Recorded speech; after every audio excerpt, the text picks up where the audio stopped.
waking up early to be here with us today. It's such an honor to not only have you here present with us and talking to our speakers and our wonderful lineup of speakers, but also this future of work lands on the centennial celebration for this campus. So yes, you can say woo-hoo, that's good. Just quickly, the event is being streamed live as well, so those who are in their offices listening to us, thank you for doing that as well. My name is Dr. Salvatrice Kumo, and I am the Vice President of Economic and Workforce Development here at Pasadena City College.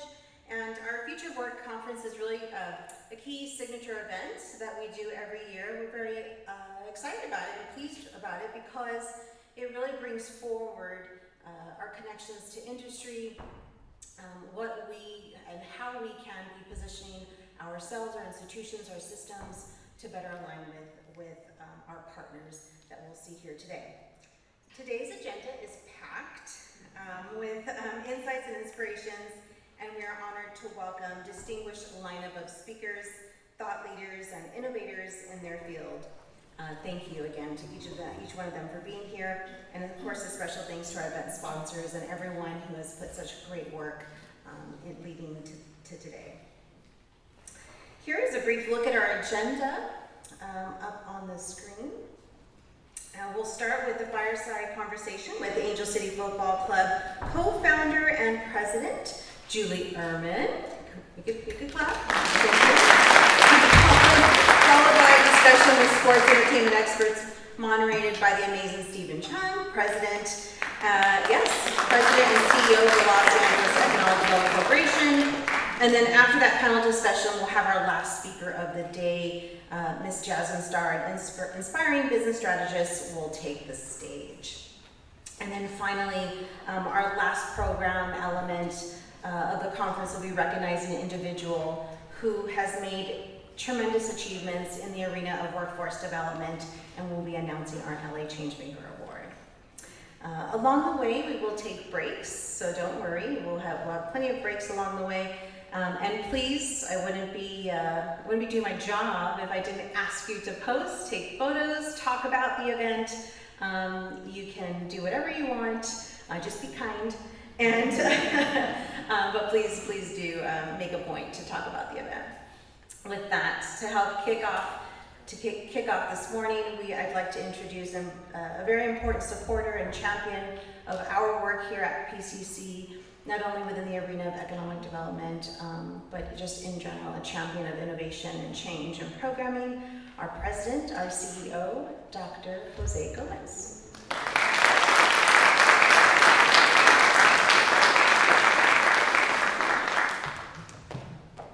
Good morning, everyone. Good morning. Welcome to Pasadena City College. Thank you all very much for joining us for our 6th annual Future of Work Conference. Let's give a big round of applause to Dr. Kumo and her team in Economic and Workforce Development, who've done so much to put this event together. Is there supposed to be a video? What happened?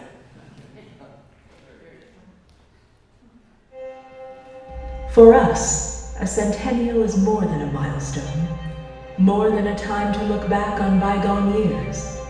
At Pasadena City College, our centennial is a launch pad, and our rich past fuels us forward. Created in 1924 to meet the needs of a growing San Gabriel Valley, PCC was never a bystander to history.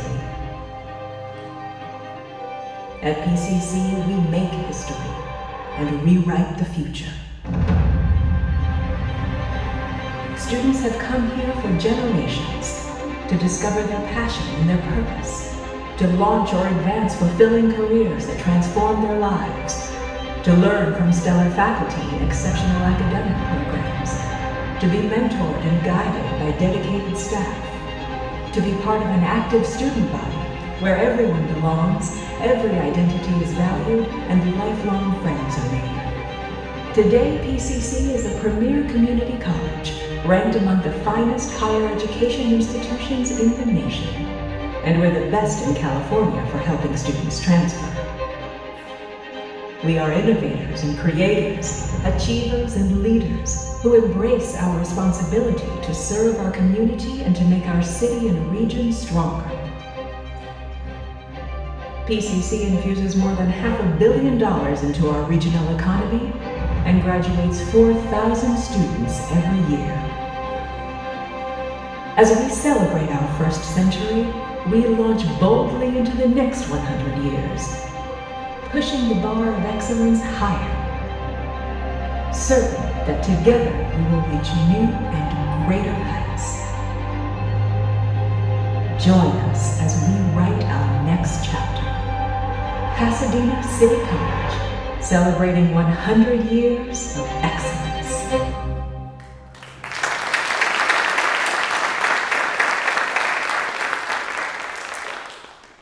As you can see in that video, this year's conference is taking place during a special moment in the history of Pasadena City College. We are celebrating our centennial, our 100th anniversary. This year, we are taking time to celebrate, to reflect, but also to dream about what the next century will look like. To imagine a transformative future. That's why we are here today. We have so many incredible leaders from across the San Gabriel Valley and the entire Southern California region who have joined us, and I'd like to recognize a few of them now. We have two of our fantastic Board of Trustees who are here today. Trustee Ryan Liu is here.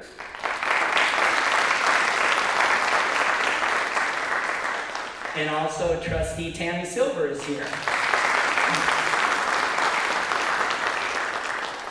My good friend Lisa Varios is here. Where are you, Lisa? Over there.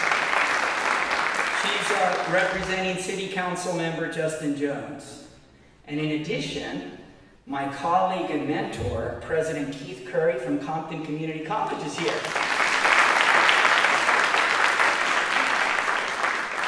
He's here to take notes. No, thank you so much, Keith, for coming today. We appreciate it. And of course, we are pleased to be joined by one of PCC's and our region's biggest champions in the state legislature, Assemblymember Mike Fong, who you will be hearing from shortly as we kick off the day's programming. As always, Assemblymember Fong, I want to thank you for always putting PCC in the San Gabriel Valley first in Sacramento. Thank you. This year's conference provides us with an opportunity to explore the future direction of workforce innovation in the region, placing a spotlight on the sports entertainment industry. There is no better place than Pasadena and Pasadena City College to host this conversation. In fact, the very first postseason football game, the granddaddy of them all, was held at Tournament Park, just a couple of blocks away on New Year's Day in 1902. And the Rose Bowl Stadium, we all know and love, hosted its first game 20 years later in 1922, 2 years before PCC was founded, and 65 years before the first Super Bowl. And here we are in Pasadena at PCC on the most famous boulevard, Colorado Boulevard, on the most important route, Route 66, in the entire country. In my view, 1570 East Colorado Boulevard might just be the most significant address in the universe. If you don't believe me, just ask our neighbors at Caltech and JPL. They've confirmed it. In fact, you probably saw Albert Einstein in the video. He actually dedicated our observatory and planetarium in the early 1930s when he was a resident of the city of Pasadena. In fact, most people don't know this, but just last weekend, when the New York Yankees needed a place to stay during the World Series, the New York Yankees, the most famous sports franchise in the world, when they needed a place to stay during the World Series, they chose the famous Langham Hotel just down the way from here. They must have enjoyed themselves so much, they forgot to show up for the games.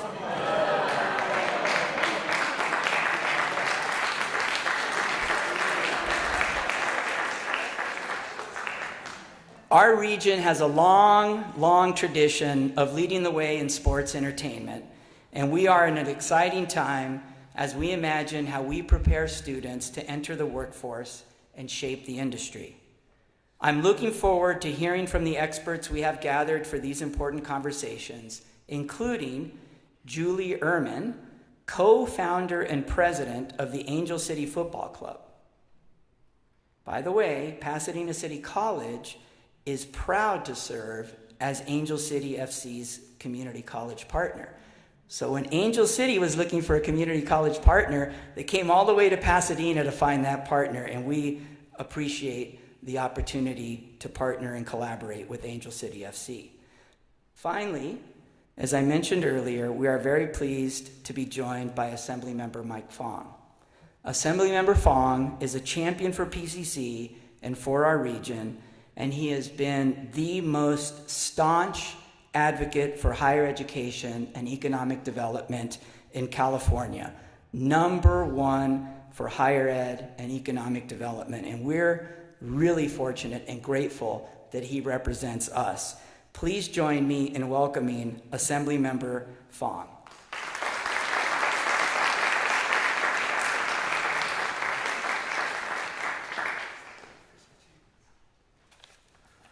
Good morning. How's everyone doing out here today? It's a beautiful morning and a beautiful crowd and an amazing event.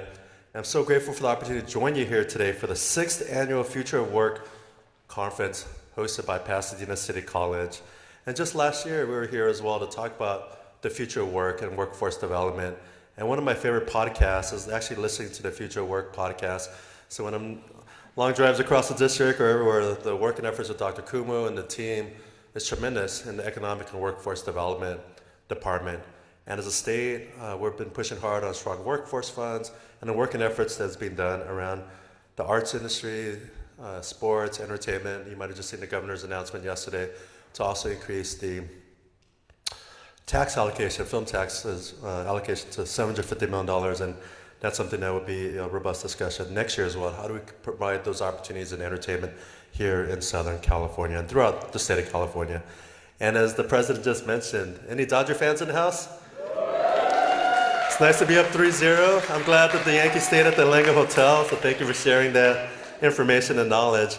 And we know that last week was an unprecedented weekend here in Los Angeles with many sporting events, and including the Lakers, USC football, the LA football classic between Roosevelt and Garfield High School at SoFi Stadium, but also the Dodgers-Yankees World Series.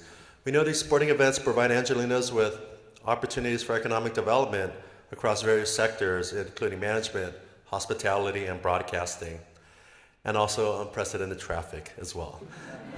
And as a region with a rich sports culture, including the Lakers, the Dodgers, Angel City FC, the Rams, and I'm glad that Angel City FC is partnering with Pasadena City College. It's those partnerships and efforts that is really promoting big events here in Southern California and throughout our state, with the Super Bowl coming up in 2026, with the Olympics, the World Cup. And it's really those opportunities for Pasadena City College to provide those formal internship agreements, to have those venues for hands-on experience. And just recently I got to take an official tour of Pasadena City College and really looked at your workforce programs here and the innovative work that's being done here. So kudos to our trustees, Trustee Liu, Trustee Silver, President Gomez, and all the community college champions here today, including Dr. Keith Curry from Compton College, to continue to uplift workforce development in our region and our state. And as a former trustee for the Los Angeles Community College District, Chancellor Francisco Rodriguez and other folks were leading the LA Regional Consortium, and that's how we continue to build those partnerships across PCC, across Southern California. And so leveraging these strategies and dollars, community colleges play a significant role in preparing students for the future of work, and Pasadena City College is leading that way. And so grateful for the leadership and efforts of the team here to host this conference every year. And the theme of sports and entertainment is a critical one here for Southern California. And as a member of the Arts, Sports, Media, Entertainment Committee, this is the work and efforts that you are doing to continue to uplift these industries here in California. Please reach out to Jason from my office if there's anything that we can be of assistance with. But really grateful for the opportunity to join you here today. Thank you for your service and leadership. Go Lancers. Keep up the great leadership.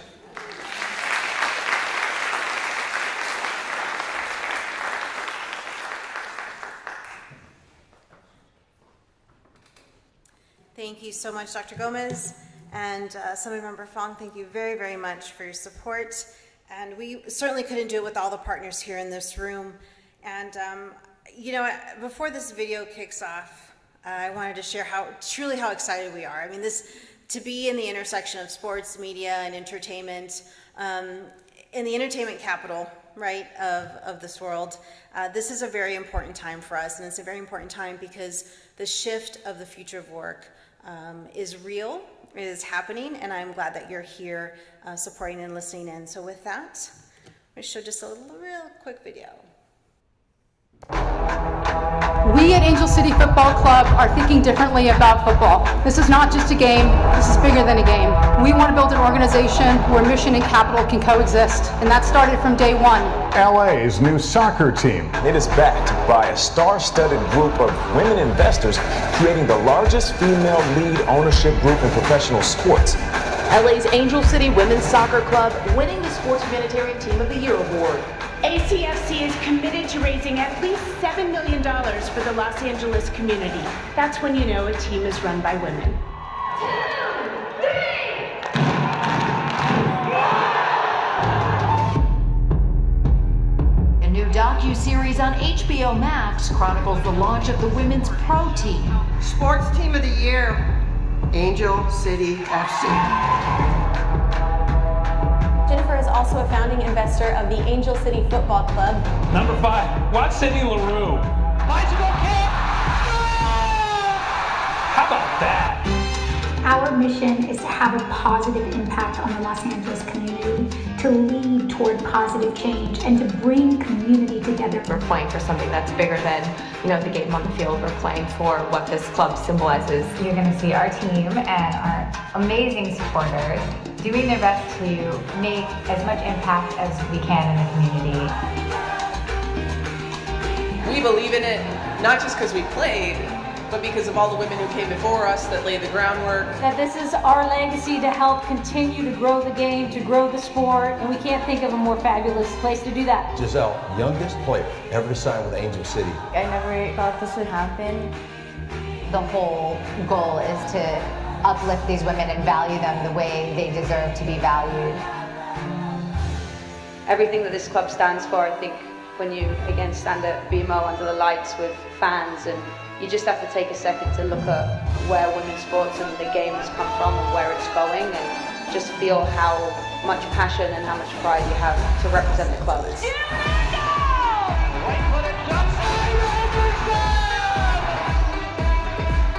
go, LA! Vamos! Go! It's an exciting new day.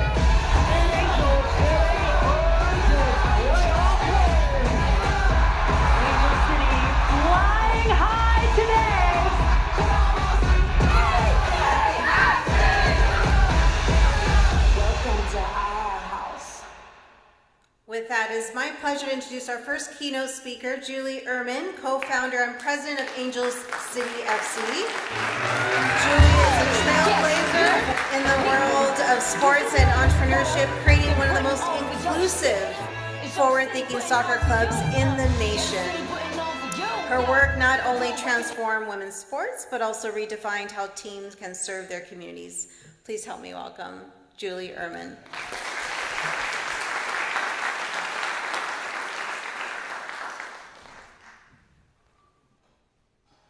We're going to have a delightful conversation, Julie. We are. We sure are. Yes, Thank you for having me. You bet. You bet. I want to just kind of dive right in. I mean, you are at the forefront of career opportunities within this industry, within this sector.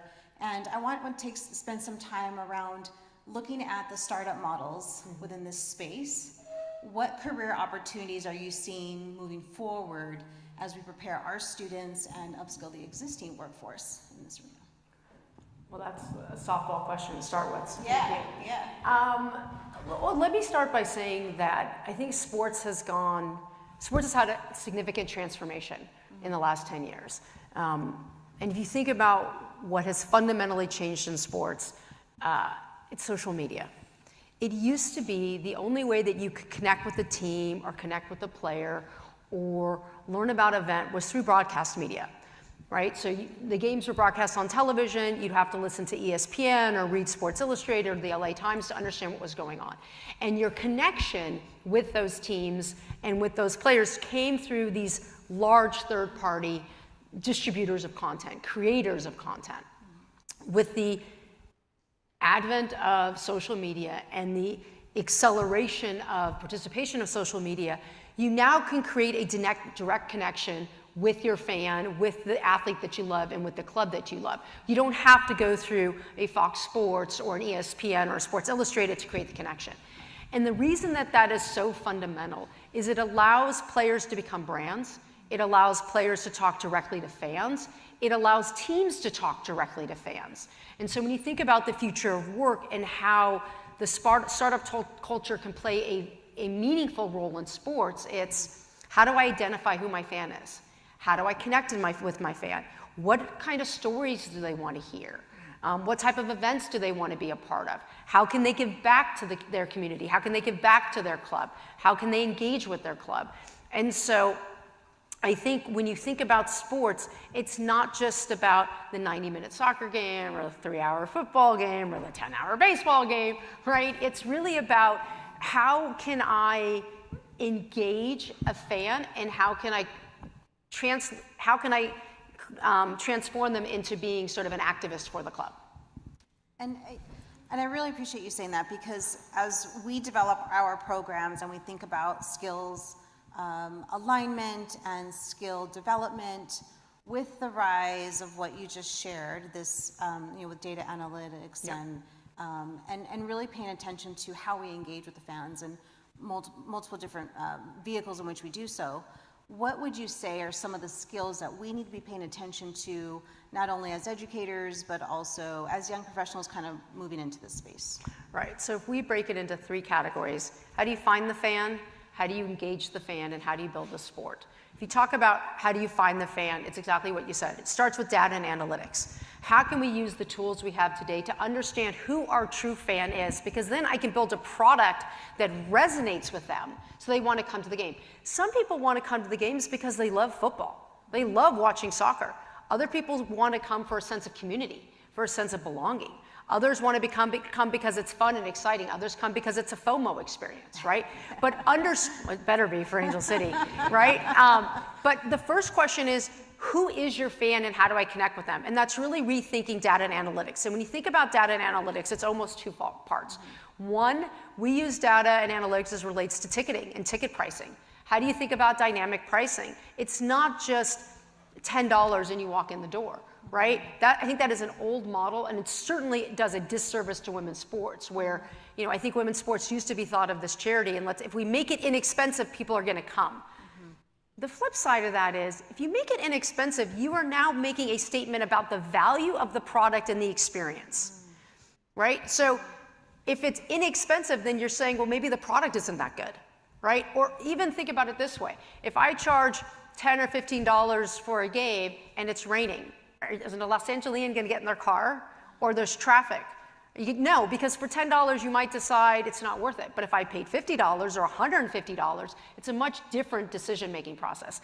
So using data to understand ticket pricing for different areas within the stadium, for different experiences, and then also on that experience standpoint, how do you create a package for a different type of fan? If my fan is a family, what is the experience and price point for them? If my fan is a 21-year-old millennial, I don't think they're millennials anymore. Are they Gen Z, Gen X? I don't know what we've come to now. But what is that experience, right? And so you can see how data not only has a quantitative role, but also plays a qualitative role as well.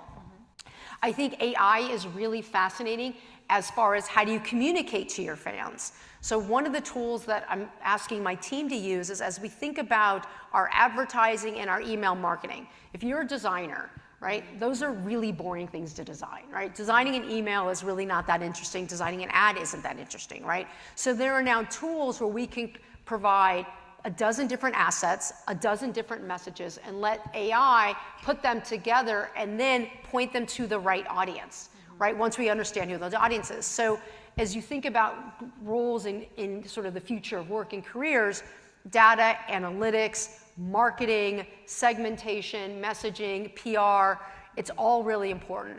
When we started Angel City, when you talked about, thinking about it as a startup, the first person, who would you think the first person I would hire is? A coach, a general manager, head of sales, right? The first person I hired was the head of PR. First person, because everything is storytelling. Everything is storytelling. How do I get you to care about a brand new sports team? There are 11 professional sports teams in LA. There's USC, UCLA. How do I get you to care about a new team, right? So what's going to cause you to connect with us? So I think the role of creating content, of storytelling through PR is really important. I think the other benefit that young adults have today is you are digital first. You have been telling stories already forever, the span of your life, on social media. That is incredibly important to a sports team. How do I tell the story about our players, our community, our games, our fans on TikTok, on Insta, on Threads, on Twitter, on Facebook?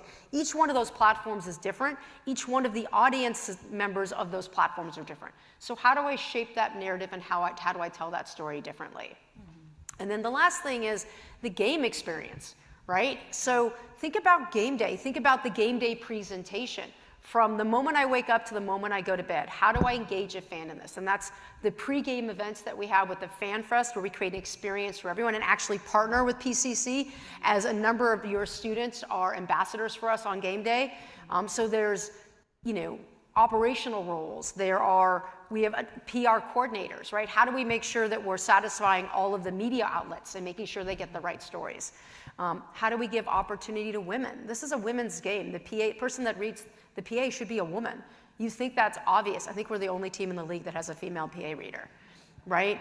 And so how do you think about providing opportunities for those that typically don't have opportunities in sports, or typically have been male dominated, to open the door for women? Let's talk about that a little bit, about career opportunities and storytelling. Angel City promotes gender equity, social impact. How are those two pillars of the organization shaping career opportunities for women, and specifically within underserved communities, right, that you shared earlier? Absolutely. So I think what's important to note is Angel City was built with a bigger mission than just being a team in a city, which I think is how most teams think about themselves, or more importantly, just winning championships. When my co-founders, Natalie Portman, Karen Nortman, and I sat down, we really talked about wanting to build a club that was representative of our community and gave back to our community. Because if we could lead with values and create an emotional connection with our fan base, they would be lifelong Angel City fans, regardless of how many rings that we won. And so the idea was very early on that we were going to use sport and entertainment to drive to equity. One of the things that was happening in 2019 when we were building Angel City was the Me Too movement, the Time's Up movement, talking about equal access and opportunity for women in sports. And with the Me Too movement in Hollywood is giving women opportunities and access to not only have great roles, to be directors and get paid accordingly. So we wanted to be able to use our platform to drive towards pay equity, gender equity, even visibility equity. And what that means is, as we built our club, it wasn't just about what are the roles that we need to service the football club, but what are the roles we need to service our community. And so we developed its social impact model that stood for equity, essentials, and education, giving back to the community, young girls, non-binary individuals, underrepresented communities that can have equal access and opportunity to sport, to nutrition, to education, to financial services information, and to be able to use our platform to service them. So we created the first of its kind Angel City sponsorship model, where 10% of our sponsorship dollars goes back into the community. To date, we've put $3.5 million to work. And as Jen Gardner said, we have another 3.5 million committed due to the length of our sponsorship deals. As we think about putting that to work, we created an internship program for BIPOC high school students so they can get opportunities to not only have the opportunity to look at a sports team, but also to be able to build their resume. We've had 27 kids come through our program that have gone on to UC Santa Barbara and UCLA and Princeton.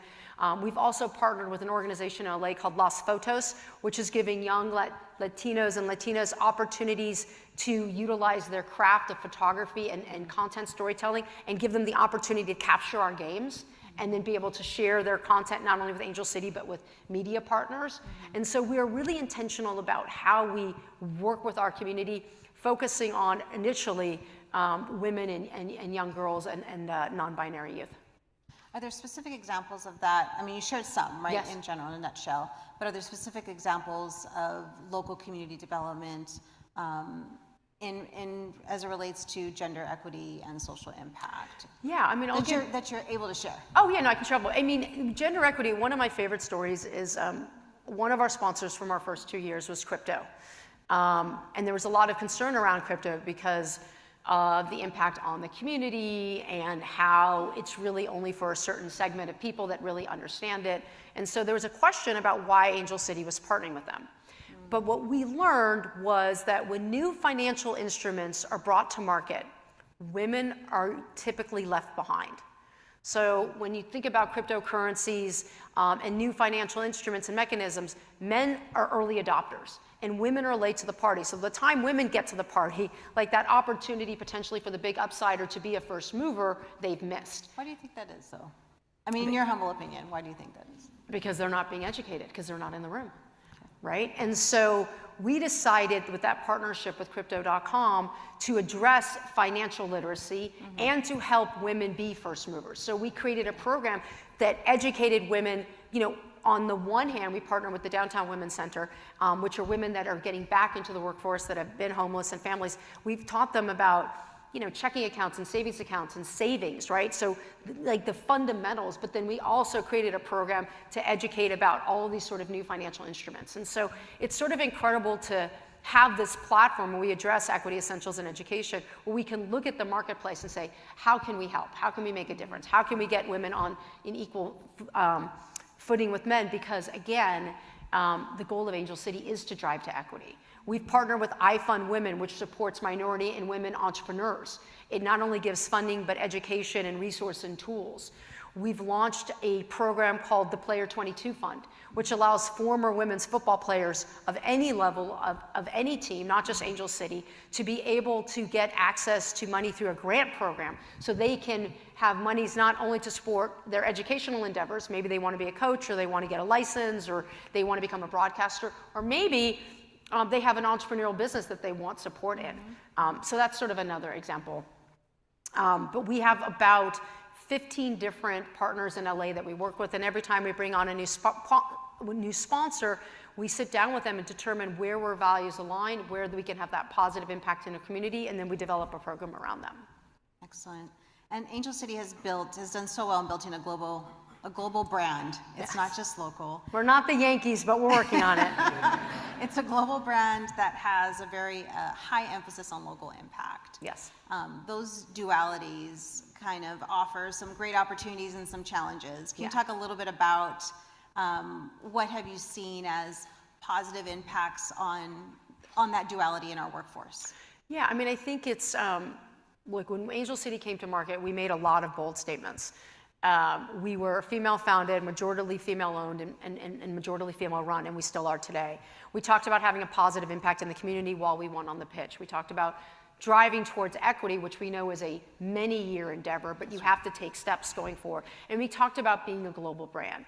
And the reason for the global brand aspect was, if you think about who has the most influence in the world, right? Who has the most ability to create impact, they're global brands. It's the Nikes, it's the Netflixes, it's the it's the Apples, right, of the world. It's the Googles of the world. If you are a global brand, everybody is paying attention to what you say and what you do. Now, what you do with that is different for everybody. So we felt like if the most ambitious goal there is to use sport and entertainment to drive to equity, we wanted to have the best chance at being successful. So if we were a global brand, we would get the most attention and awareness on what we cared about. And then the goal was to convert you into a fan that drives revenue that ultimately drives impact. So if we're a global brand and we can drive the most revenue, we can pay the players the most. And then we can have the most impact in our community. And I think leading as a global brand has helped because I don't think there's any way we would have been able to put $3.5 million to work, generate over $30 million in revenue, $13 million in sponsorship revenue. That doesn't happen if you have parties that are interested that not only are local, but national and global. We have sponsors like Gatorade, Johnny Walker, Heineken, Chevy, DoorDash, Sprouts, Birdies. They're really a combination of local and global because they know that because Angel City has this global presence and reach, you know, their involvement is bigger. They can reach more fans. They can reach more customers. Right. And any hurdles that you're willing to share around those dualities, if you want to? Yeah, no, I mean, look, I mean, I think the biggest hurdle is the narrative, is this pitch, right? To me, there is no other way to pitch Angel City that we're an organization that leads with passion and purpose to drive to profitability, where we never sacrifice impact for revenue. So imagine going into a brand, let's say, with that pitch. You know what they're used to hearing? This is our demographic, this is our reach, this is our audience, this is how you're gonna reach them, this is how many more cars you're gonna sell, right? It's a very sort of transactional conversation.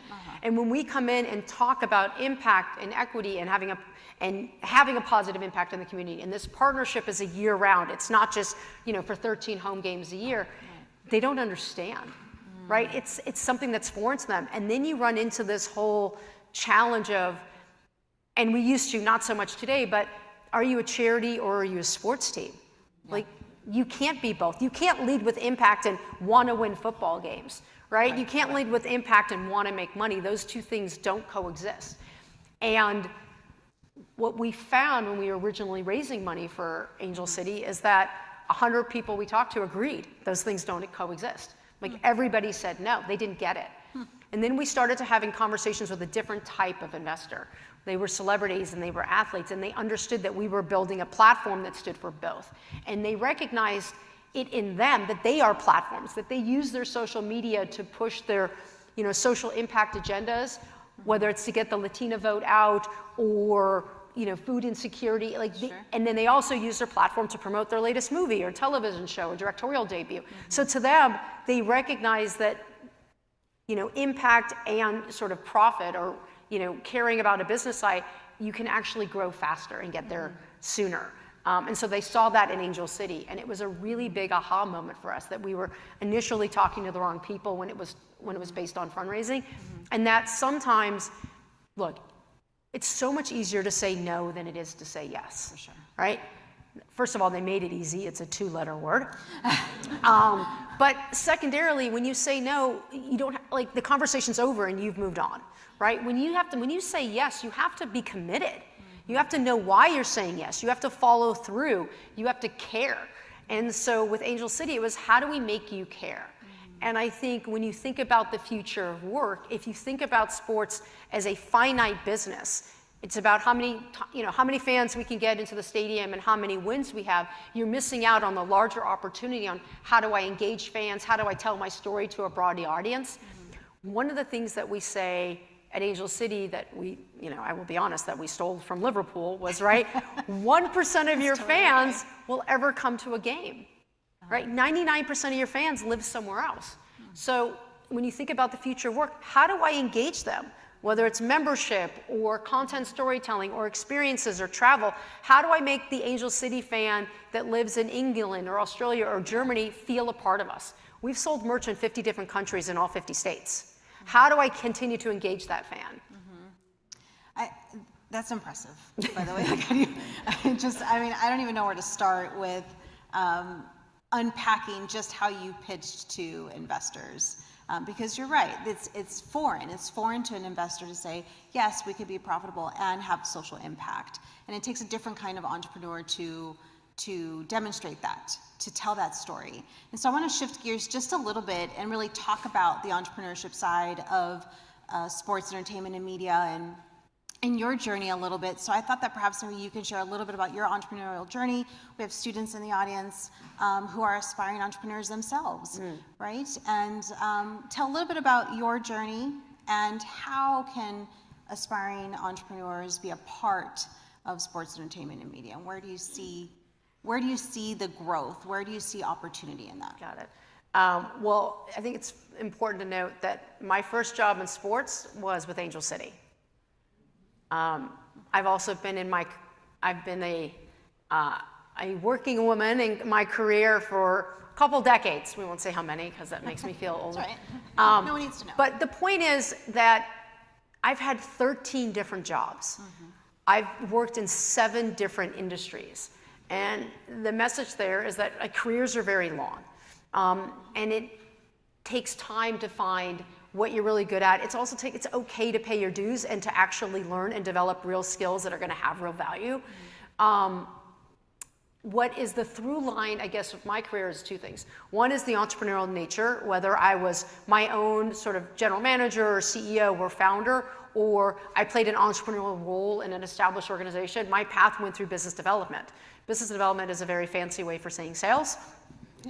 But that's pretty much been my whole career. I've been, selling something, whether it's something that I, own and responsible for or somebody else's. And it's always been in sort of the content space. So whether that's video games, mobile content, mobile entertainment, TVs, movies, the streaming space, I've always found joy in bringing entertainment to individuals. And that's very much been my through line. And obviously it's stopped and ended here with sports, which is an incredible passion, but not something I ever thought I could have a job in. When I was growing up, the only job I saw in sports was Jerry Maguire.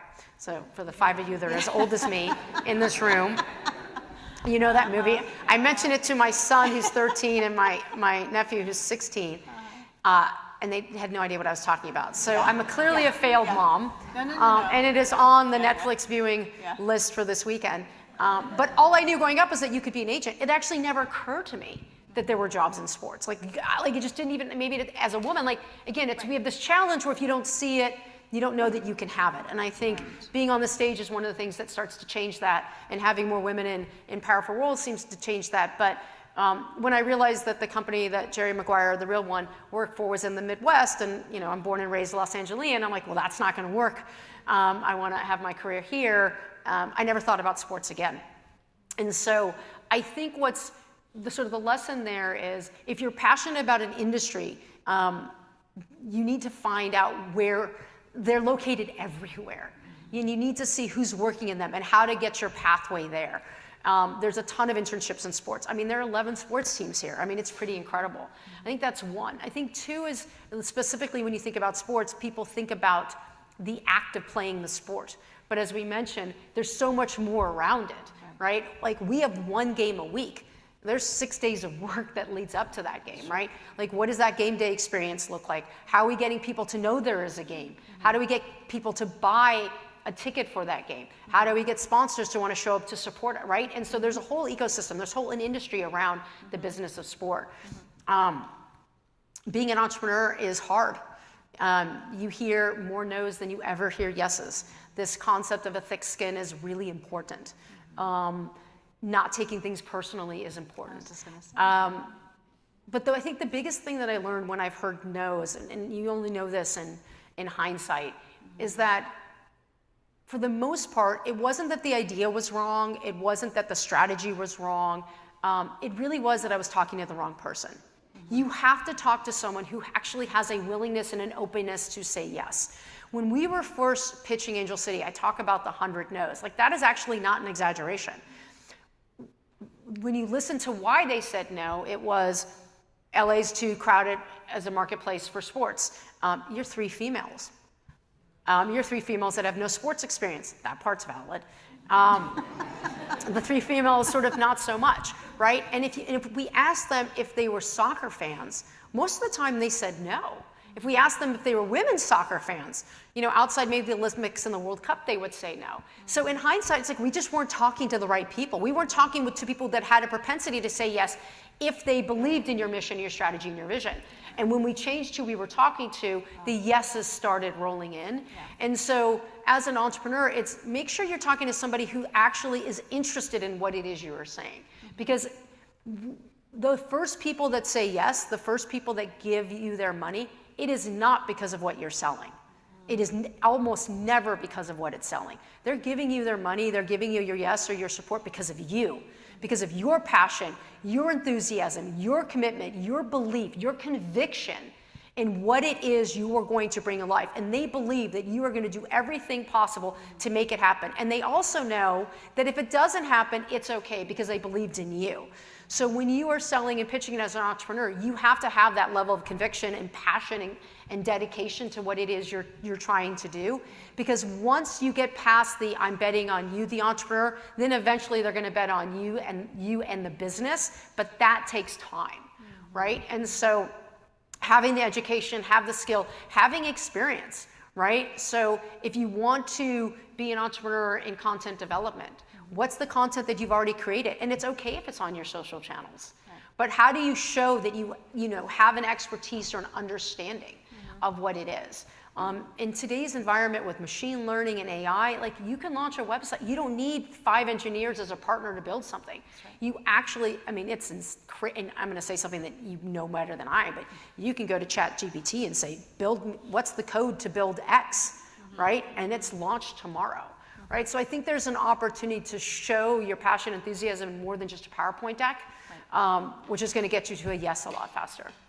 Are there problems that entrepreneurs should be looking at? Are there problems to be solved in this arena of sports, entertainment, and media that you think that aspiring entrepreneurs can be paying attention to that you haven't yet seen? Yeah, absolutely.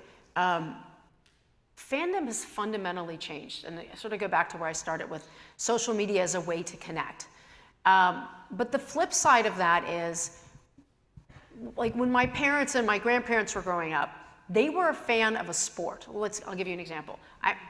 We'll talk about the World Series. I live in New York. I am a Brooklyn Dodger fan. Period. Right? I am a Brooklyn Dodger fan. I'm a fan of Babe Ruth. Right?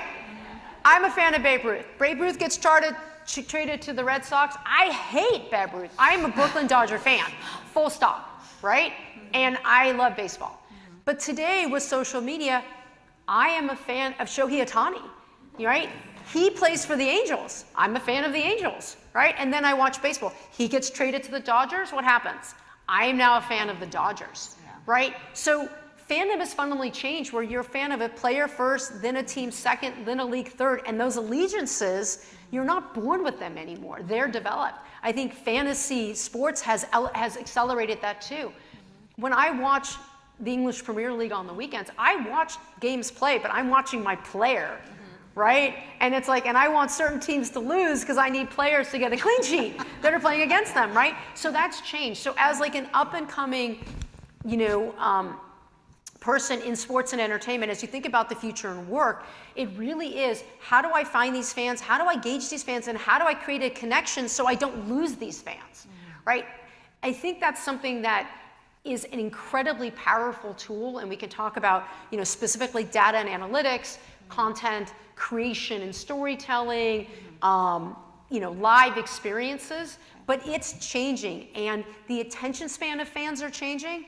I think it got a lot worse. I think it's getting better. I think people are now wanting to watch the full game because it is exciting.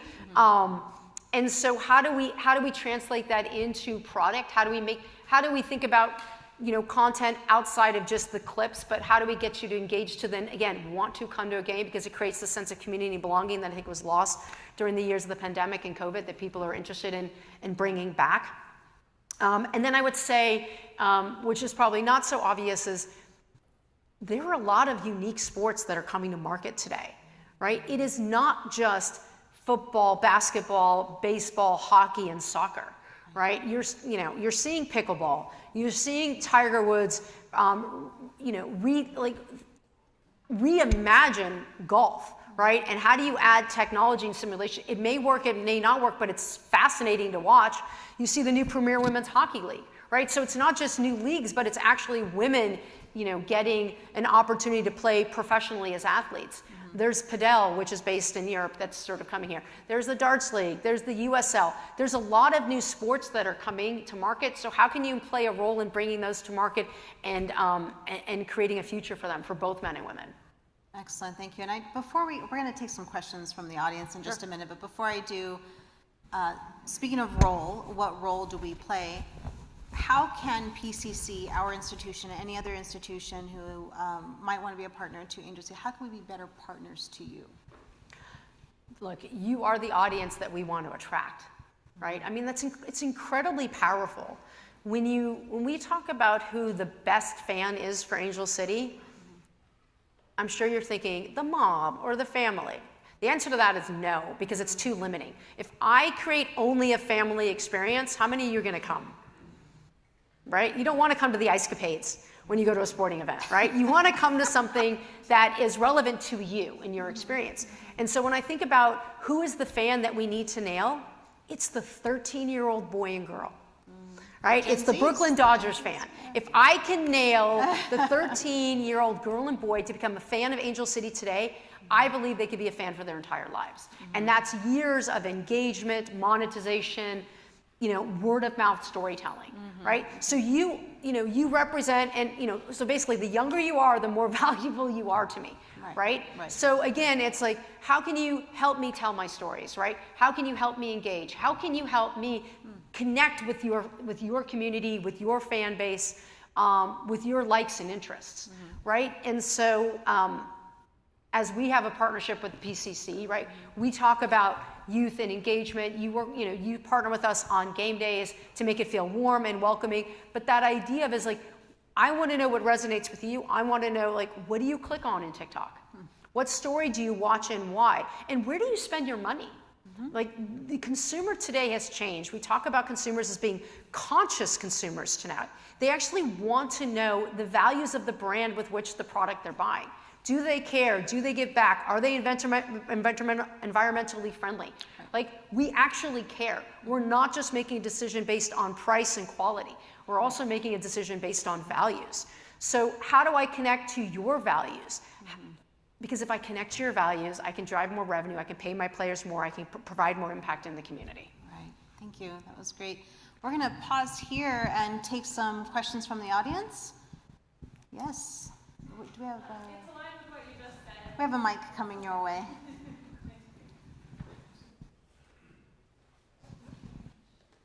It's aligned with what you just said, so that teed it up very well. I'm curious how you respond to and include fan feedback when the goal is to have a diverse array of fans with a diverse array of experiences and perspectives, and if the goal is social impact and they are having different perspectives or feedback on what kind of impact and how to make that impact, how do you navigate those different perspectives? That's a great question. Because, well, I'll talk about it in two ways. I'll talk about it for game day, and then I'll talk about it for community impact. But when you said that, I think most people are thinking you can't be all things to all people, right? And I think when you're a startup, the first thing someone tells you is to determine your product market fit and who is your consumer base. You talk about the TAM, right? The total addressable market. So you got to say everything's an X billion-dollar business, because then people will care, right? And if you get tiny percent of it, you're successful, right? But also you want to start, typically in startups, especially technology startups, you start narrow with a very clear vision of who your audience is, and you grow. With Angel City, we actually did the opposite, because we didn't want to say that a sports fan is only a soccer mom, is only a 13-year-old girl. That would be incredibly limiting. So as we built the game day experience at Angel City, we had two mantras that, again, we're in year 3 and it still is, actually we'll say 3, that are still relevant today. One is we said we wanted an experience for everyone, truly, an experience for everyone. And then we had the conversation.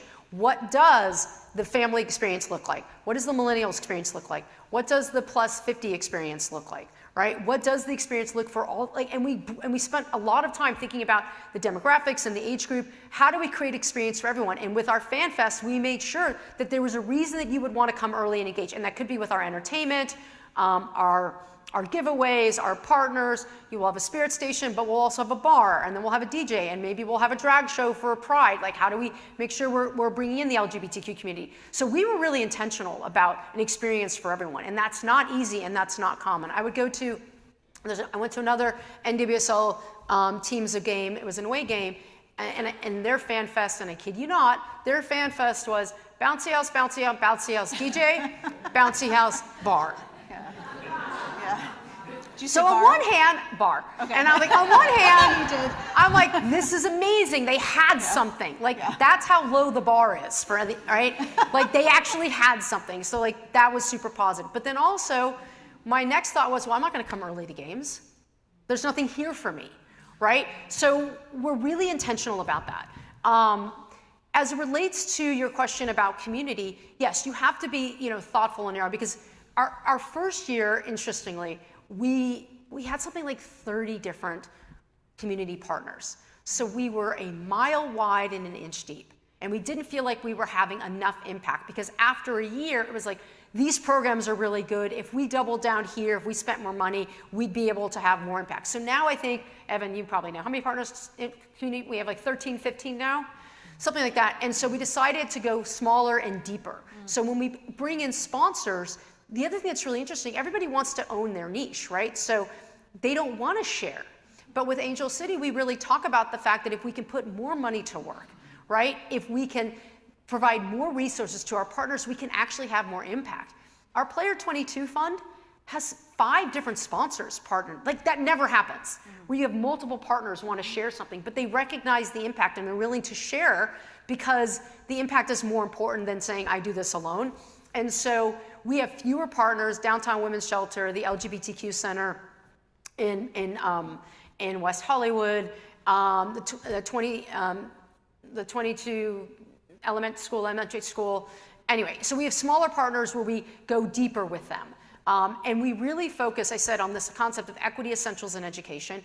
Equity talks about getting access to, young girls, binary youth, but also, minority-owned, women-owned businesses. So we define it fairly clearly.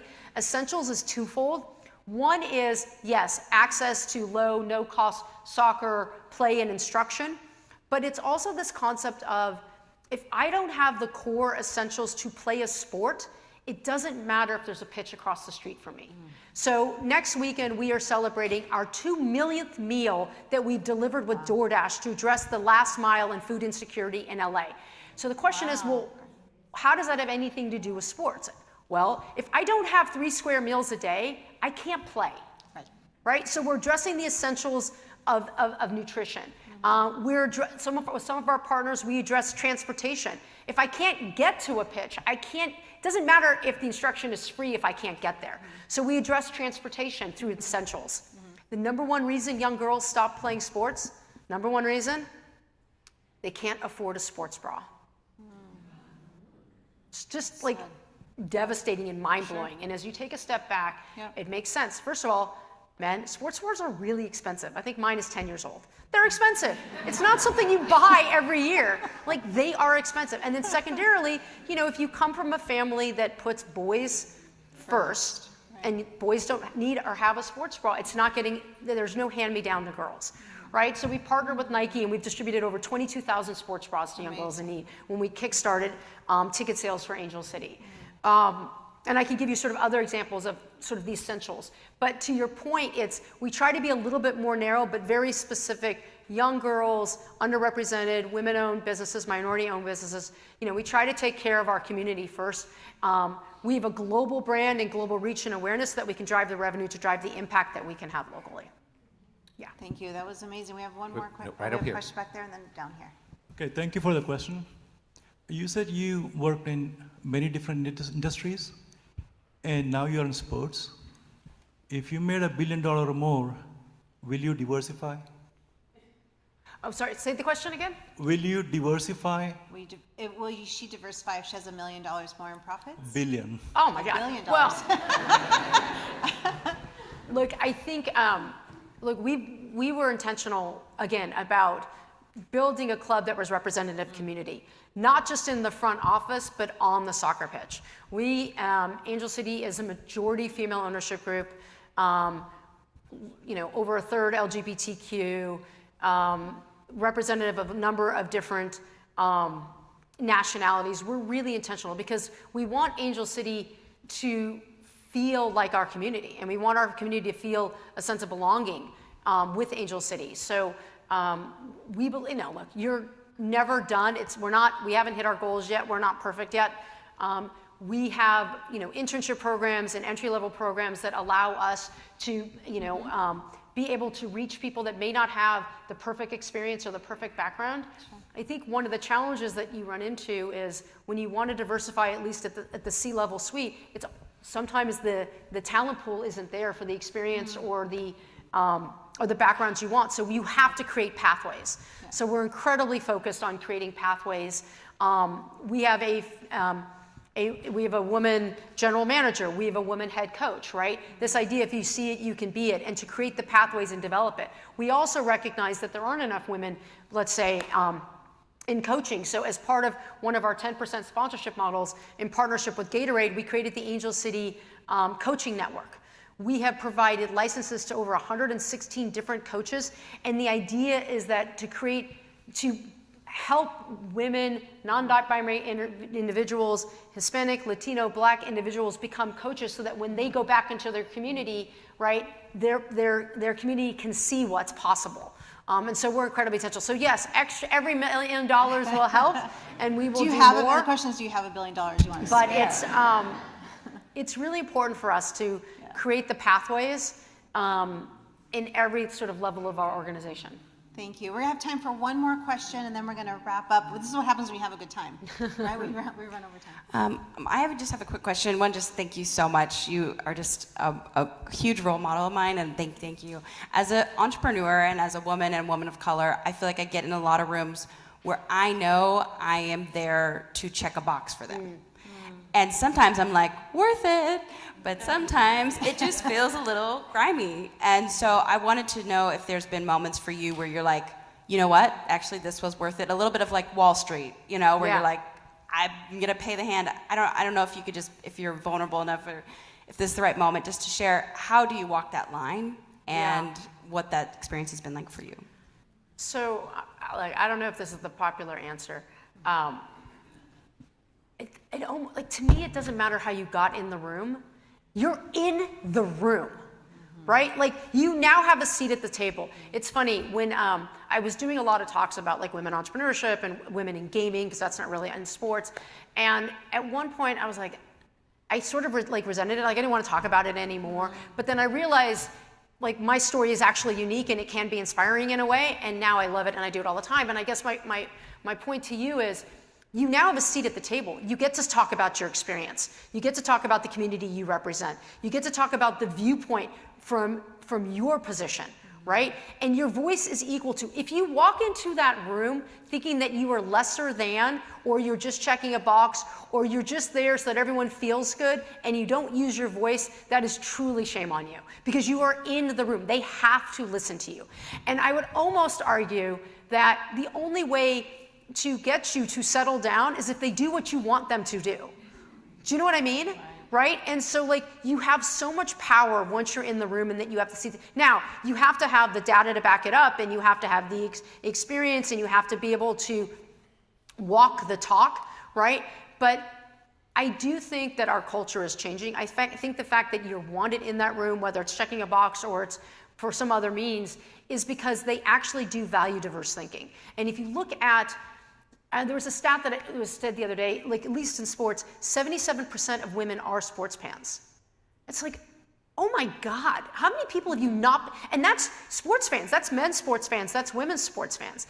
And I think that you have the opportunity to be able to utilize, your experience, both professionally and personally, to make a difference in the boardroom. In my C level, like I said, we have men, women, every aspect of the LGBT community, multiple nationalities. Now, the balance isn't right. Maybe we only have one of, our head of legal is an African-American man. Yes, we only have one African-American in our C-suite, but at least now we can get that point of view, and it's important. I think you have to demand your time to be heard, and demand your voice, and to push back, because at the end of the day, again, I go back to our fans, our customers, are conscious consumers now, and they're broad.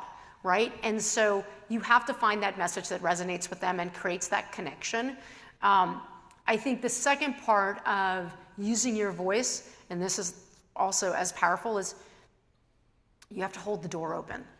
Right? You were able to walk through.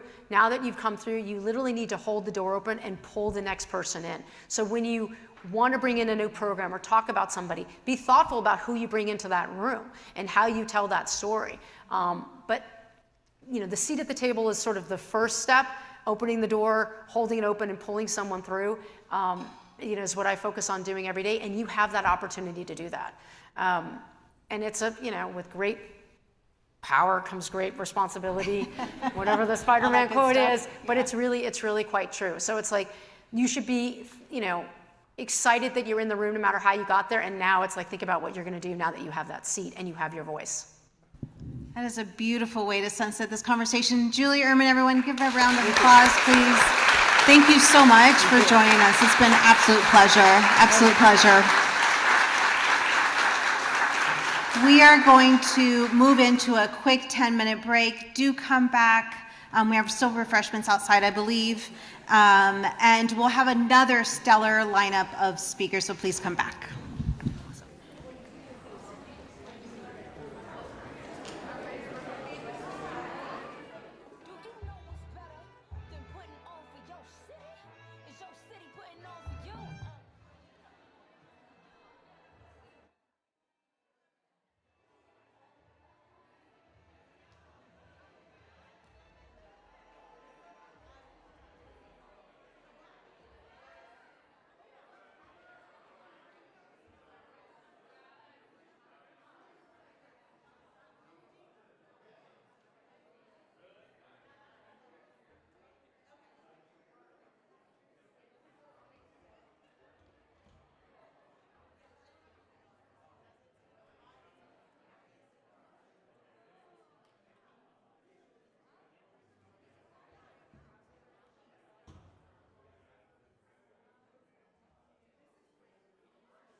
As the president and CEO of LEDC and the World Trade Center, Stephen leads economic growth and workforce initiatives for the greater Los Angeles region, overseeing LEDC's key areas, including business assistance, international trade, and public policy.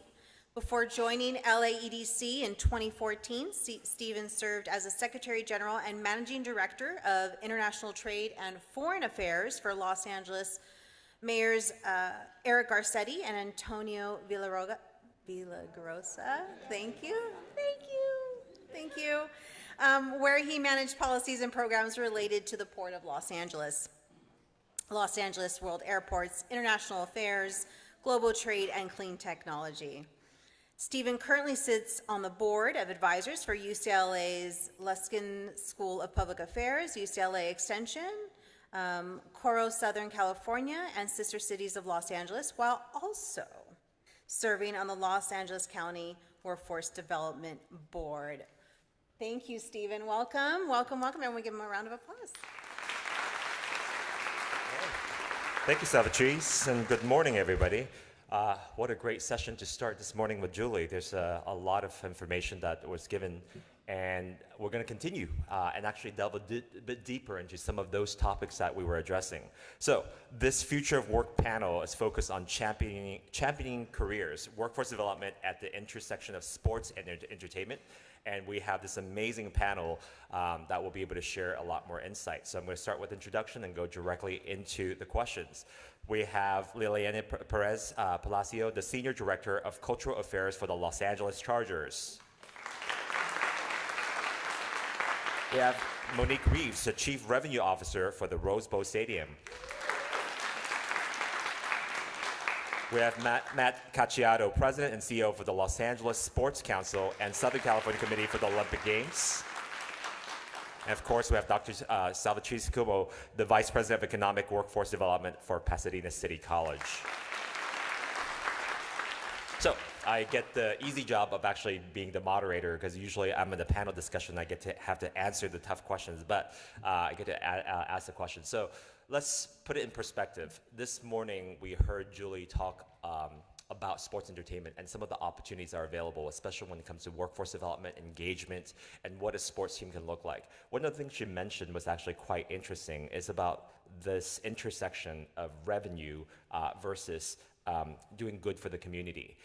As an economic developer, we actually have a model that we go by. It's a triple bottom line. You can actually have profits, but you can also benefit the people and the planet as well. So how do we make sure that we have this entire balance? And I think some of the questions today will really focus on making sure that we have this holistic system.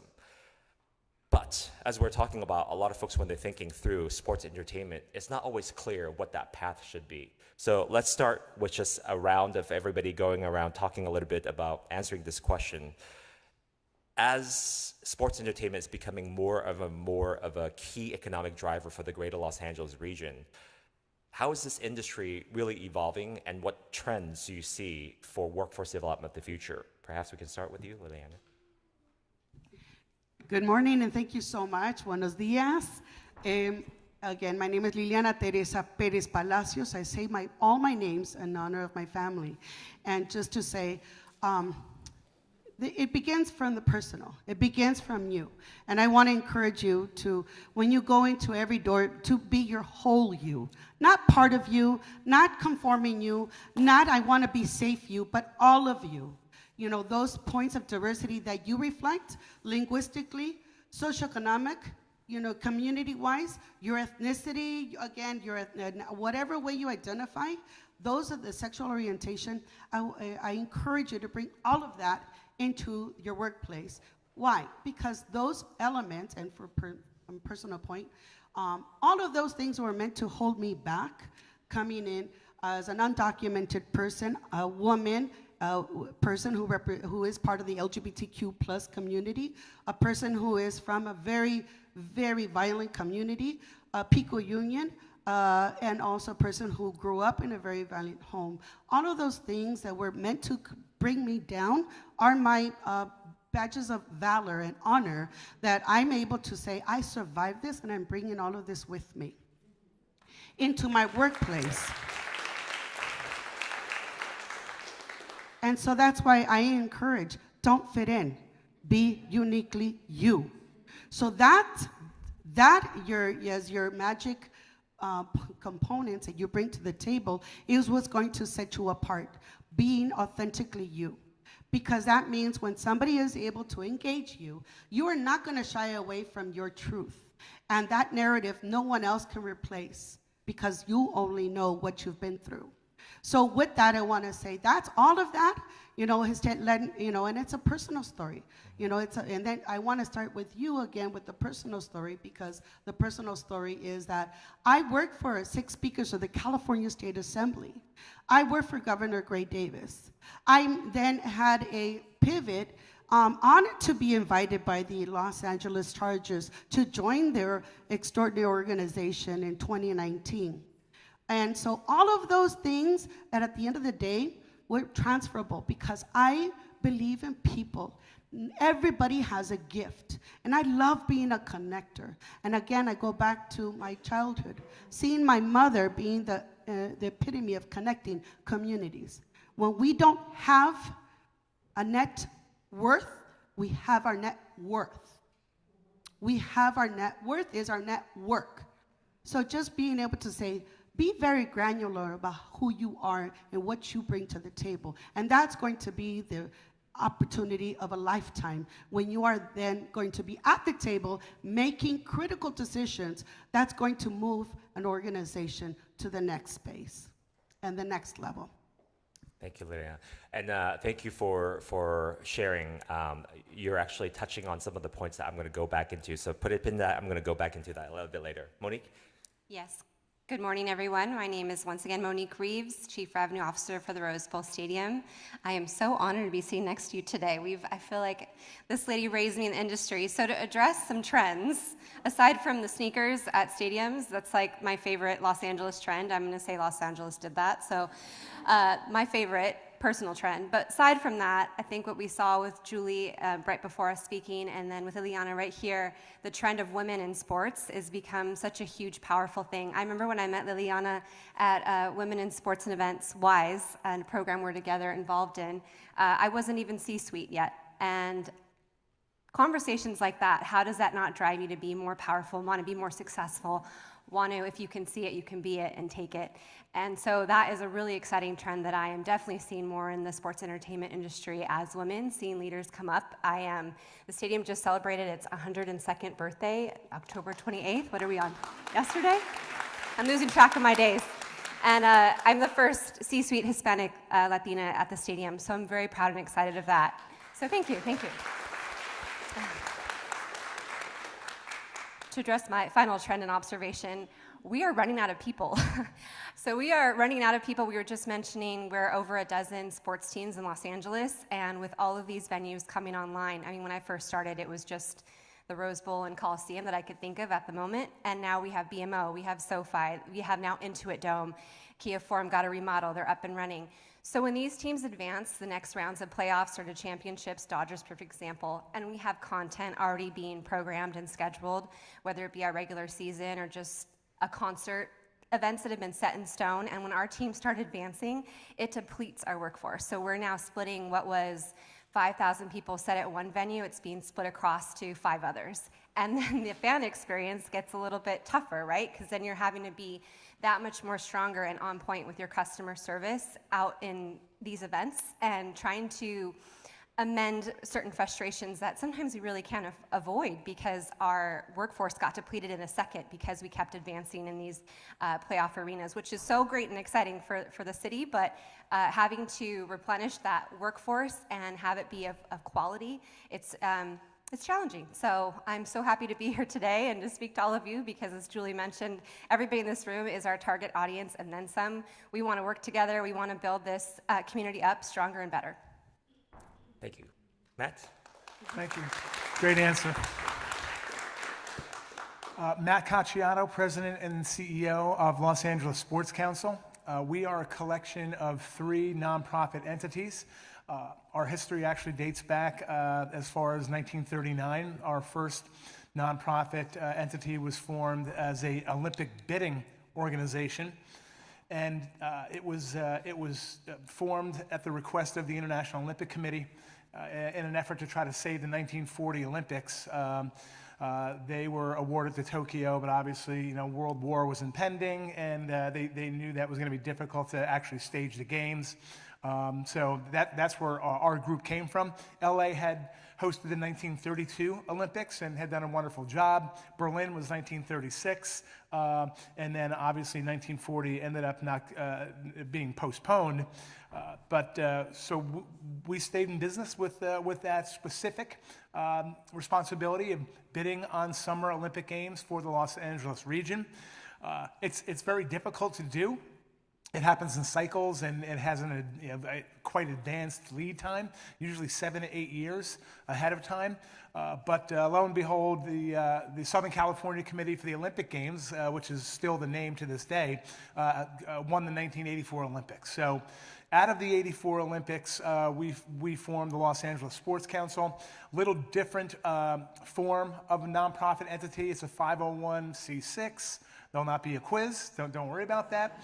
But a 501c6 is a trade association, and really for the intent of kind of collecting people and companies that work in collaborative industries, and sports is certainly one of those, sports and entertainment. We have a lot of the professional teams are our members, as well as universities. A lot of the businesses, brands that smaller entrepreneurial brands that you may not know, Chase Bank, PwC, and First Century Bank, for instance, as well as a lot of event and production companies that are started by people that have a passion for event and production. And that's important because I want to talk about that as one of these developing areas that are in short supply, as Monique said. And then lastly, we have a community outreach program called Ready, Set, Gold, and that is a no-cost physical education, social and emotional well-being program for public schools, elementary and middle schoolers. And then we in turn recruit and train and then ultimately use former Olympic athletes as our ambassadors to go into the programs and work with the students and the faculty. And we've been very successful in that, and that has been operating for 15 plus years now. Prior to this, I'm relatively new in this role. I've been here since February. I spent the last 8 years on a university campus. I was running the master's program at Ohio University, or I should say the master's program ran me. Very much service leadership. But interestingly, the idea for that master's program came from Walter O'Malley. Walter O'Malley relocated the Dodgers from Brooklyn to Los Angeles. What many people don't know is he also convinced the New York baseball giants to go to San Francisco. He realized he needed another team on the West Coast to play, and it also made good business sense for both of them to make the move west.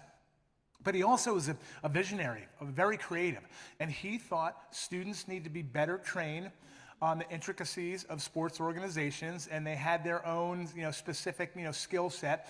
And he pitched this idea to a number of different universities, including Columbia University, Ivy League school in New York.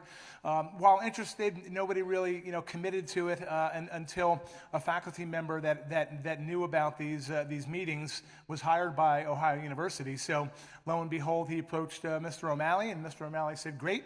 You're the university that's going to do it for us." And we have been doing it since 1967. Started as a grad program, but we've had an undergraduate program really for going on 30 years as well. And again, it's important to answer the question is how we address the increasing level of specialization that sports requires. Not only the different areas that you can specialize in, but the growth of sport, certainly in Los Angeles with 12 pro teams and many more coming. And we'll talk about that later. They don't all have to be NBA, Major League Baseball, NWSL teams, but there are emerging sports leagues that are being developed with a professional business model.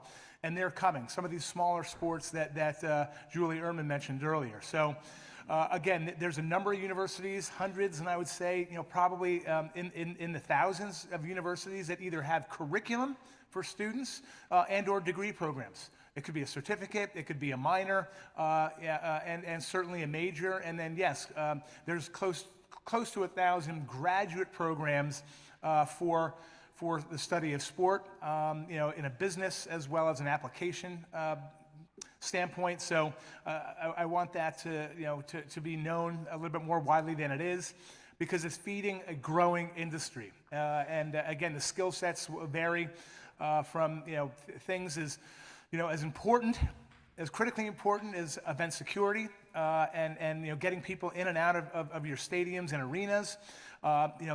To the specialization of what halftime entertainment looks like now. Those are specific jobs, and people wake up in the morning and say, that's what I want to do. I want to do the halftime show at Crypto during a Lakers game, or for a Clippers game at Intuit, or work on what happens in and around the Rose Bowl. So it's A to Z in terms of the number of opportunities, and I think that's the one thing that people aspiring to work in sport don't necessarily realize when they make that commitment. How many different job functions there are. And we're going to go in deeper in that to be more specific so that people actually understand what type of opportunities are available. Salvatrice? Yeah, just to kind of echo what the rest of the panels shared, but I think that, so Julie mentioned a little bit about fan engagement and emerging technologies, and those are all very real trends that are evolving occupations within this space. But I think that two areas that us as workforce development practitioners, educators, et cetera, I think that two areas that we needed to maybe pay a little more attention to in the world of sports media and entertainment is sustainability and green initiatives, because green initiatives don't just live within the green economy, it's the whole economy. It just doesn't belong in one area. So how are these facilities becoming more sustainable?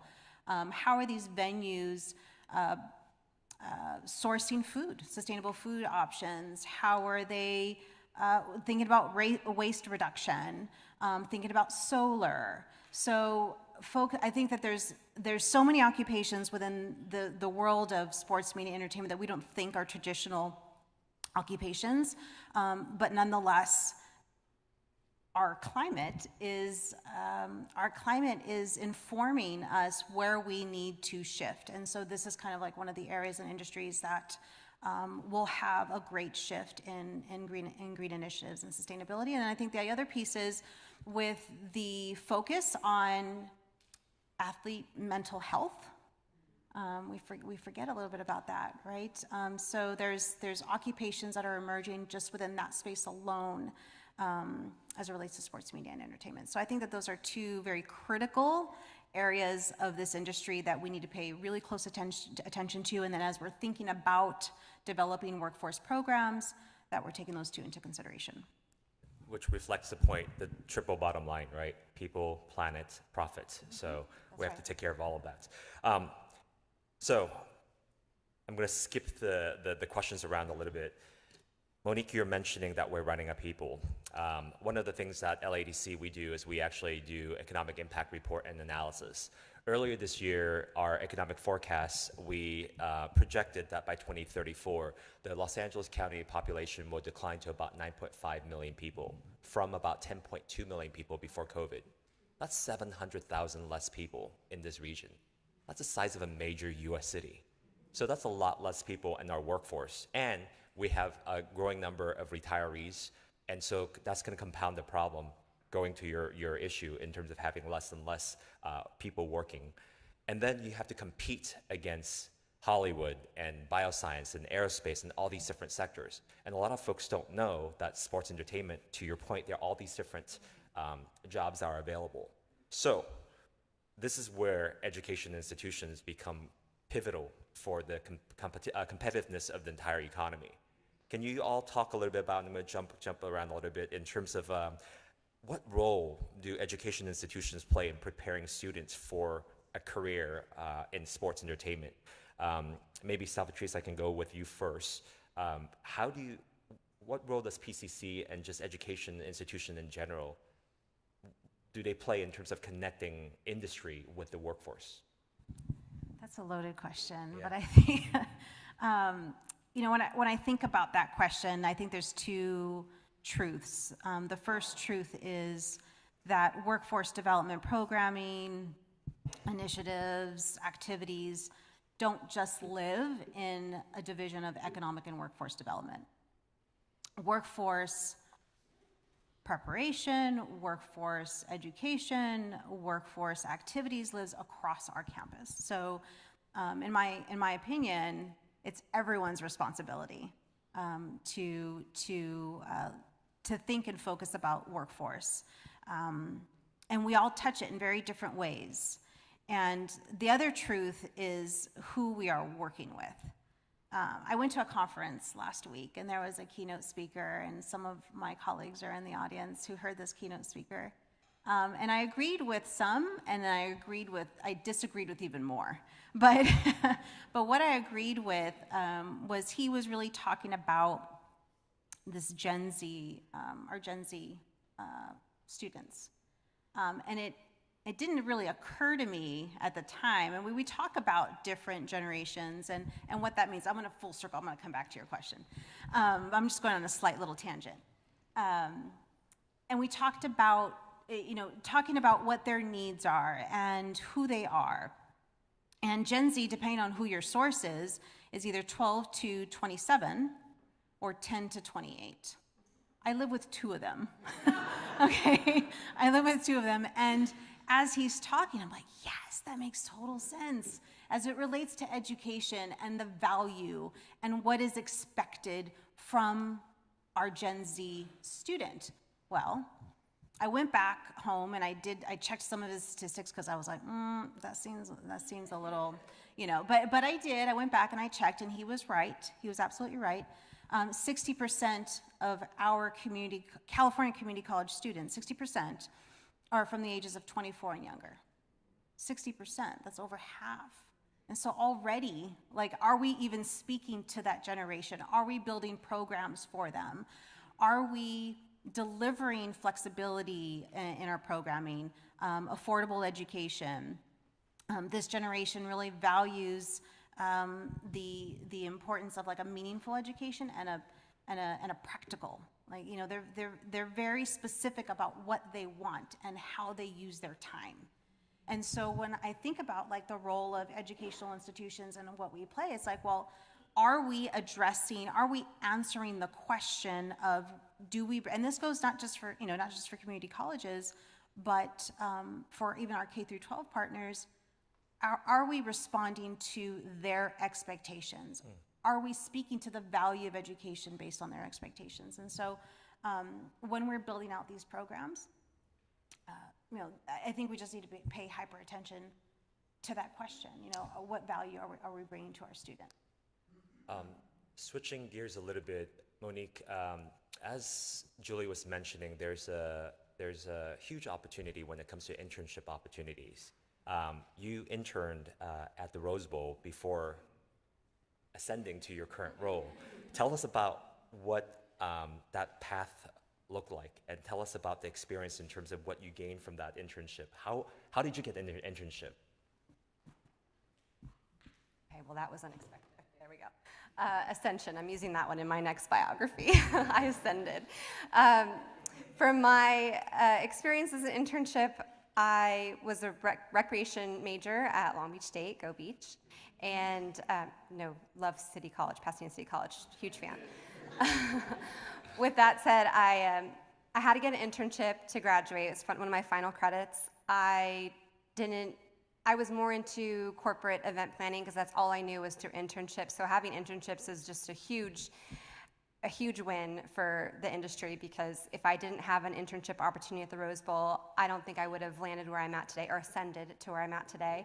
So I had a college alumni that was in touch with one of our internship coordinators, and just by chance everything synced at once. But it is really hard I landed on this internship and I loved it, thoroughly loved it. I got put in places I never thought I could dream of or ever afford.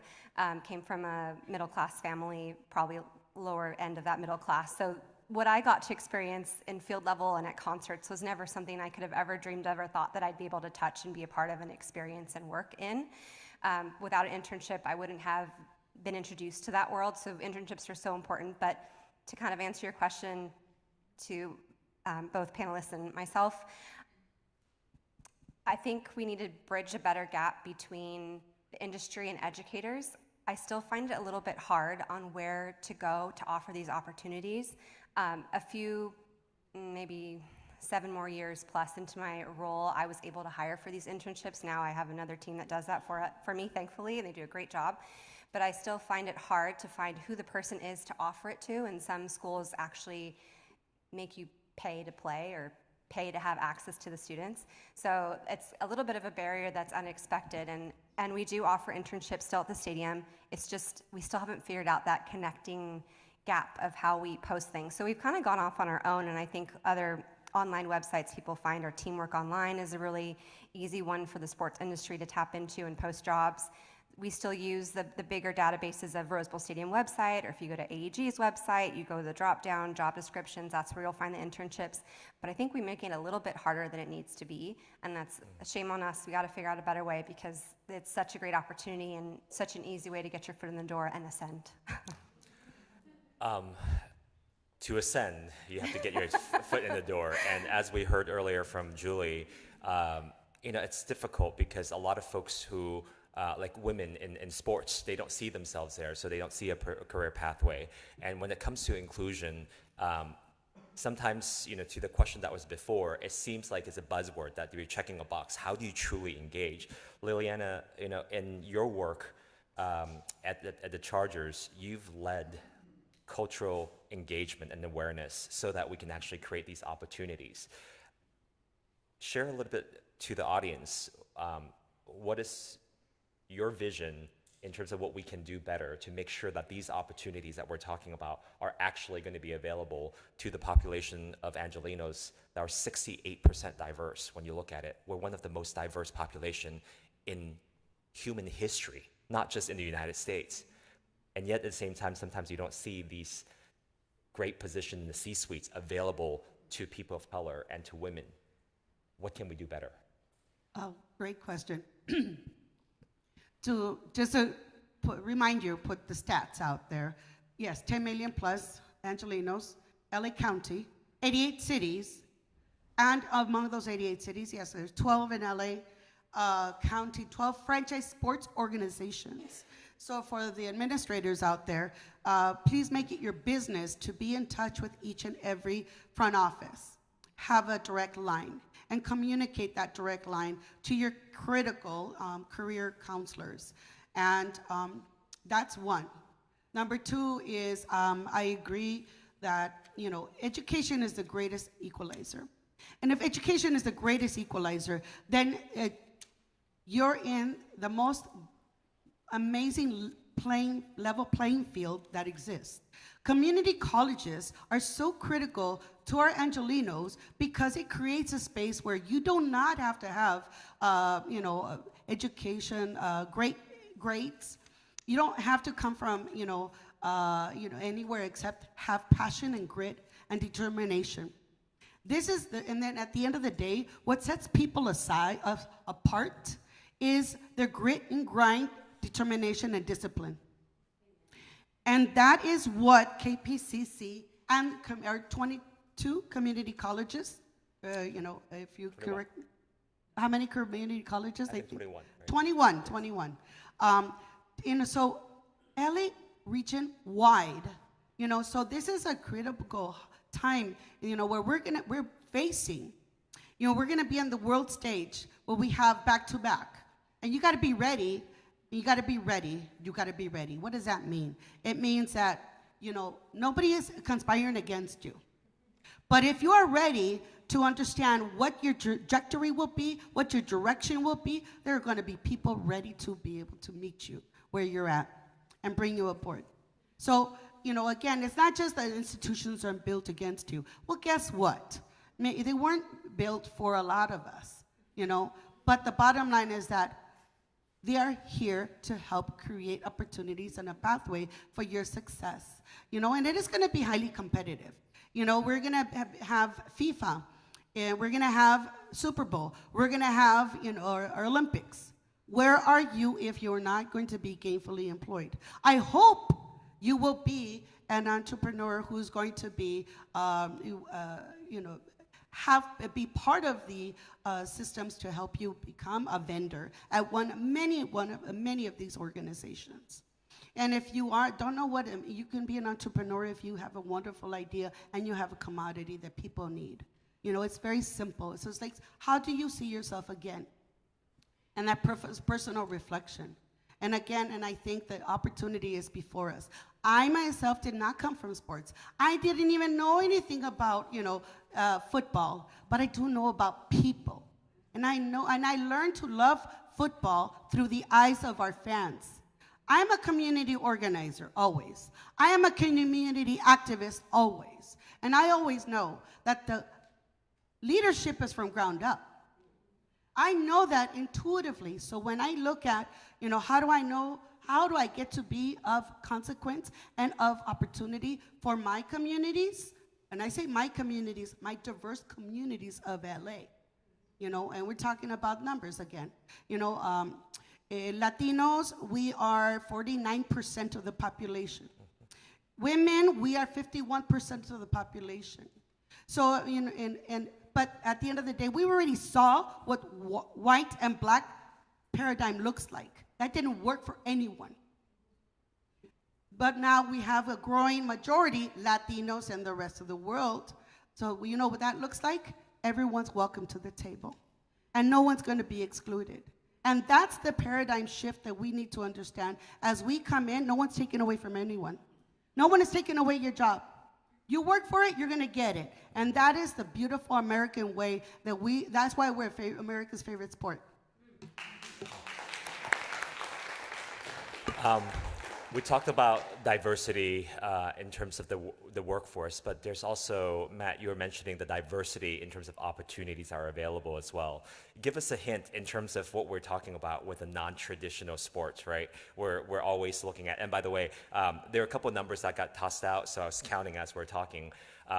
In LA County, there were 10 professional sports teams, including Orange County with Anaheim Ducks and Angels. That's actually 12. But most recently, as of December, we have a new professional sports team. The Rugby Football Club of Los Angeles just joined. So now we have 11 professional sports teams in Los Angeles County and 13 in the Greater Los Angeles region, making us the home to the #1 professional sports team center in the United States now. With that said, there are other things that are popping up. Matt, tell us what should we be excited about? Yeah, that was a great intro and really on-ramp to talk about, these sports that Julie mentioned. In kind of the write-up that we received, people, talked about, surfing. Very much a California kind of rite of passage for certain athletes. There is a professional surfing tour. I happen to have my office inside of the World Surf League. And we're located down in South Bay. It's very a global sport. Now in the Olympics, we're going to have 6 new sports. So I think surfing just had their second Olympiad. We're going to have 6 new sports when we get to Los Angeles. Cricket is probably the largest global sport. Period. I think again, people have not figured that out yet, and LA is going to be part of that. We have maybe 120 million people that watch the Super Bowl. There's 100+ million people that watch a cricket replay. So they know the result. The game's already been played, but it's of global proportions. It's coming in the Olympics. Baseball and softball had been in the Olympics. They're going to go back into the Olympics here in LA. They have been sidelined, if you will, for the past number of years. Squash is not as particularly large here in the U.S. as it is internationally, but there are a lot of sports that just are older, have greater traditions, around the world that are coming to Los Angeles, and they're going to get here early. Women and men's boys and girls flag football is going to be an Olympic sport. It's going to be a professional sport. There's already people out there with business plans for professional flag football across the country. We have a new board member at Los Angeles Sports Council who's invested in a number of new professional leagues. The big 3-on-3 that Ice Cube launched, they're going to have an LA franchise. He's one of the investors there. He's one of the investors of the LA professional pickleball franchise. He's got a right of first refusal on a sport that Julie mentioned called padel. Padel is a racket sport, extremely popular outside the U.S., but he's got the right of first refusal to buy that franchise when they come into the U.S. and they launch in Los Angeles. So again, it's going to expand the workforce in that area. Within the workforce, there are certain foundational jobs that I think people tend to get stuck to, right? I'm going to be in ticket sales. I'm going to be in event operations. I'm going to be in sponsorship, or I'm going to be in game operations. I mean, those were the traditional tent poles, but we now know there's so many more, I would say, tributaries that have come off of those to where we have, probably close to 36 different jobs that, any one team, league, organization, federation might hire for. So again, it's the specialization is there.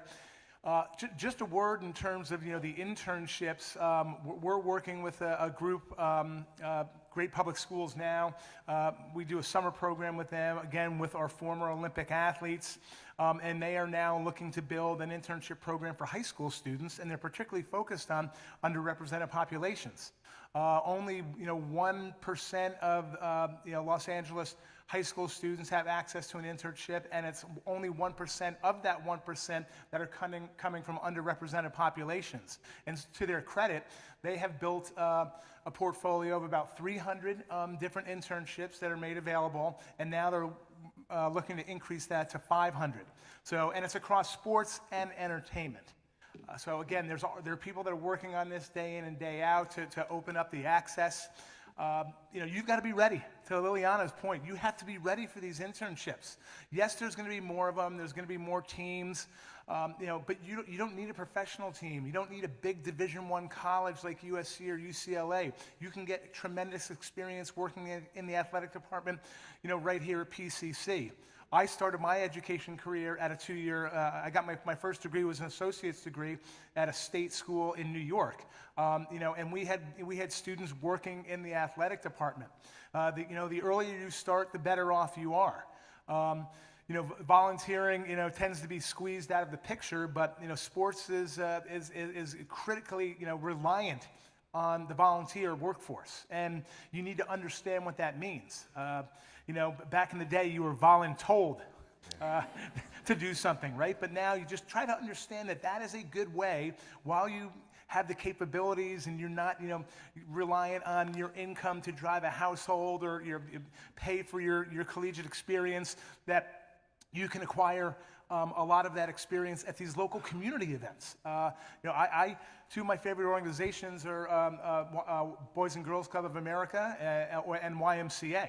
And they are very sophisticated organizations that have opportunities for you. So again, you just have to look in the right places. Universities, with regard to sport and entertainment, have really benefited from a lot of great young talent to fuel their athletic departments, as well as their entertainment departments, whether it be doing a student newspaper, whether it's producing a local cable television or low power television station programming. So they're part of the fabric, and they've been there for a long time. So it's critical to the growth of the sports and entertainment industries over time. But you just have to be ready, and you have to know where to look. And it just requires, your job has to be finding these opportunities, whether voluntary or a paid internship, or as Julie said, a formal internship program. Not as many of those available anymore, but you still have the ability to earn 3 credits that are registered within an accredited university or community college, and do that for the experience based on your hours. We actually have a student that's working with us right now that's in that role. So there's still a lot of avenues out there, and again, I would encourage you to become a student of how to secure these opportunities for yourself. I want to continue down that path. Because I think it's still not clear, even as I'm working a lot more closely with the sports entertainment side, the scope of what those jobs are, right? So Patrice, you talked about green jobs, you talked about mental health. Monique, you're talking about finance, in sports. And then Liliana, you're talking about cultural engagement. That wasn't a thing 20, 30 years ago. Matt, you just gave all these different examples. Can you go into more details? This is open to everybody. What other opportunities can there be when it comes to this amazing sector? I want to take a stab at this first. Raise your hand if you have LinkedIn. Good. Then raise your hand if you know where your QR code is located. I'm glad to hear that. I hope that each and every one of you create your own community right now. And I hope that you do LinkedIn with all of us today. And I hope that you do use us as a resource so that we can be able to be your conduit into different spaces. And also, I hope that you do, be outside of your comfort zone by attending networking opportunities that are sports and entertainment focused. And then where do you find that? On LinkedIn. And where do you find that? Through your network. And, and what's the best way of being able to find a mentor through LinkedIn? And how do you engage people on, LinkedIn? Don't ask to meet with anybody for more than 10, 15 minutes. Everybody is very busy. People want to see you win, but also be respectful of their time. Do your homework. Read up on what they do and what their bio is, so that you can ask the very specific questions, so that you can both of you can get the best out of your interaction. Because that brief interaction could be 5 to 10 minutes or 15 minutes, can be the next stage for you to be able to be recommended for the next opportunity. So again, it's as granular as that, and as expansive as in you simply taking the initiative and being uncomfortable. And it's okay. You don't have to ask for people's LinkedIn and for a date, because that's not a dating line resources. It truly is a networking resource to help enhance and educate you on your resources that are available for you to be able to tap into. Yes. Next up. From my perspective, as I was mentioning, I think we could do a better job. I really appreciated this conference, so thank you to my colleague Dominic for inviting me connecting me over here to speak today, because it opened my eyes to this is still a challenge of connecting opportunities to individuals like yourselves. So that being said, just this conference made me do a little bit of research on the entities that I'm involved with on a day-to-day and their hiring process, their internships, their apprenticeships. And there is so much more that I grew to realize after my own internal research. An example, Rose Bowl. We host events when we're doing sellouts, anywhere from 60,000 to 90,000 guests in attendance for your Rose Bowl game.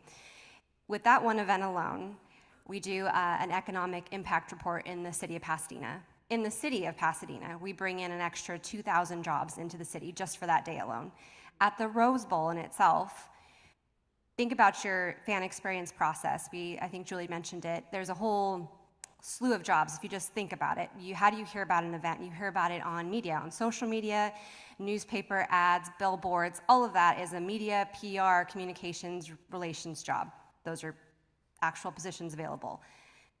You're then the attendee in your car. You're about ready to go through the roads to get to park and experience. There is classic parking, there's Apex, there's your city police, your fire department, all engaging with safety traffic control to get you to your location. You park, you get out, you get to the gate, you have your ticket scan. That's a ticketing agency. They scan you through the gates, you walk through. What do you want? You want a hot dog, you want popcorn, you want a soda. You go to your concession stand. That's a whole nother arm of opportunity with concessions. You go upstairs, wherever your ticket may be in the bowl. Maybe you're attending a catered event inside. Those are actual servers and attendants and bartenders, a whole nother set of jobs.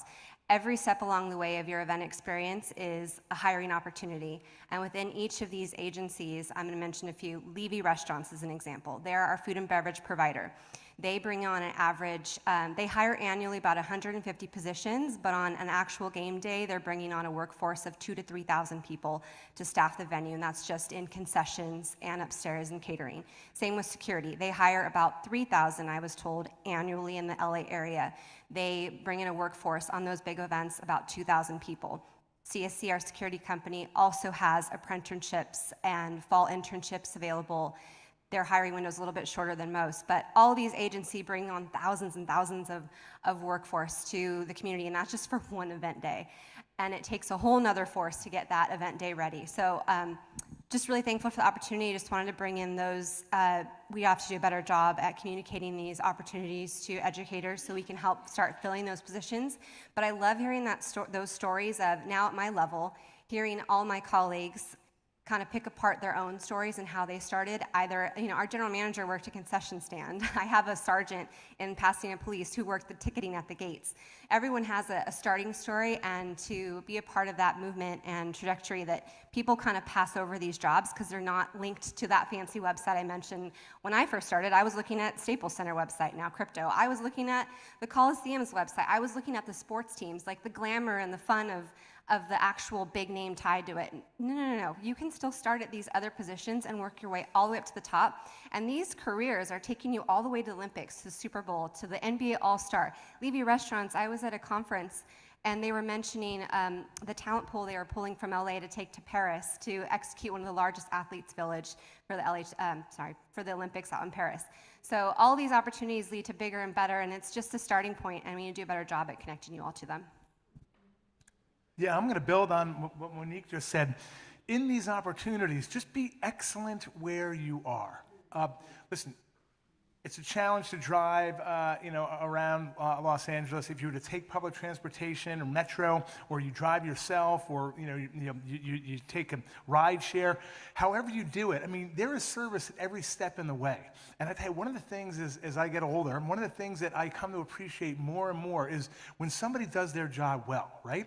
I mean, I'm coming into Park at SoFi. It's the first time I've been there. I'm not really sure what's going on, and I realize that, again, there's people that are waving you through, and there's people that are doing that job better than maybe someone at the next parking aisle, right? There's just somebody that is bringing a little something more to that role. And that will separate them going forward. And those are all opportunities. That's the most critical. Ingress and egress. You've got to get that right. Your fans are going to start the day with a poor experience. We can get technical and talk about titles. I love Liliana's title, Director of Cultural Affairs. The Rams might not have a Director of Cultural Affairs, or the Dodgers might have a different title. So I was talking to Stephanie Willis when I first got here this morning. Stephanie came right up to me and she wanted to, just talk a little bit about, how she might counsel her students in terms of, directing them into sports opportunities. And I said, you can't spend enough time really doing the deep dive and understanding what it is to read a job description. This comes with a warning. A lot of students read that it might be their first job. I want it. It's mine. I got to get it. I'm the right person. But you got to read them and notice the difference between this person's company, this brand's company, and what your agency might be doing. It might be the same job more or less, but everybody has their own language with and titles. Yeah, I can be a manager here, which is not a manager there. So there's just so many, small little details that you'll start to develop a muscle memory for that'll help you better identify. You'll train your eye, and you'll be able to better identify the opportunities that you think are right for you. So again, I mean, a CSR, corporate social responsibility, is an area that you likely align with, and it's critically important. And I think the NFL has probably been at the forefront of making that something that is accepted and it's supported and it's funded by the team.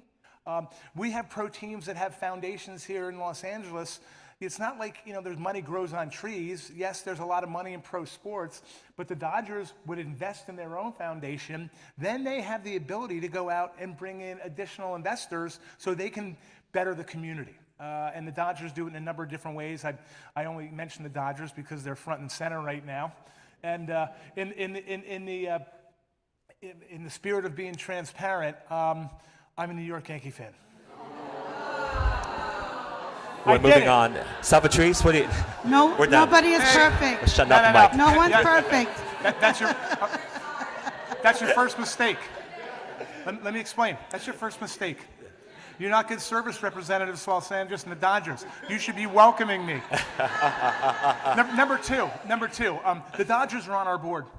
So whether the Yankees win or lose, I'm a winner because I'm totally hedged.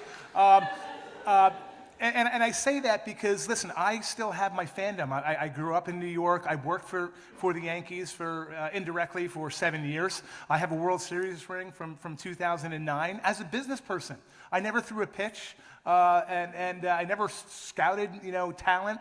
But, I just tried to be the best as I could at my job. And fortunately, the organization recognized that, and they awarded people that were outside of the limelight, were not playing in between the lines of the fields, with the recognition that you're part of our team, you did a good job, here's your World Series ring. Again, it's a wonderful universe. The sophistication of pro sports continues to escalate, and we're going to see more opportunities for people to find their special niche in these organizations. Patrice. I think I'm going to answer this question just a little bit differently through my lens. And so when we think about the emerging occupations and how do we mobilize, operationalize, and centralize those, that requires intentional work, intentional organizational work. And it also requires us as institutions at a local level to invest in areas where we can be better partners to our industry. An example of that would be our career centers. We need to do more of that. We don't spend a lot of time thinking about how are we measuring access, how are we holding ourselves accountable to the work, where are we investing our dollars for greater returns. We're not having these kind of conversations, I think, at a local level, and we're certainly not having them at a macro level. And so when I think of, when I hear those, when I hear the opportunities, I get super excited. We're very fortunate here at PCC because our institution took a bold statement and a bold move to do a reorg so that, our career services team, we invest in the team, we invest in the center, we invest in professional development so that we could be better partners. But not all institutions are built the same. And so until we take more of a holistic look on where our investments are going within our institutions, we then can be better partners, and we then can align the talent with you and build better programming. And I think that there's also just kind of a level of accountability. An industry needs to hold us accountable. We need to hold you all accountable too. There is that conversation. When I think about impact, how are we also holding and I probably shouldn't even say this, but how are we holding our chancellor's office accountable for this work too, right? Like, they hold us accountable to reducing barriers and increasing access, but are we holding them accountable to that as well? What is that going to take? Is it going to take policy revise, dismantling? What is it going to take so that, again, going back to are we being best partners to our industry and providing those opportunities in a very centralized, operationally efficient way. Like an example I have is, here's an example, right, of holding our state accountable. Could the Chancellor's Office build a partnership with the California Film Commission so that there's exclusive internships for community college students across the state? Right? It's those kinds of big, bold moves that I think that we need to kind of start holding each other accountable for so that we can better respond. Because I think that until those things happen, until we have those really uncomfortable conversations and being really honest about investment, accountability, operations, organizational structures, we're kind of going to always be in this place of we're not going to be able to meet the demands. So, I'm not trying to be gloom and doom. I'm just saying those are critical thoughts and critical discussions that need to take place in order for us to be of value to our community and of value to the industry partners. As we're closing out the session and we're running out of time, we're going to have time for one single question, and I'm going to ask our panel to be short with their answer as well. So, question from the audience. There's one all the way in the back.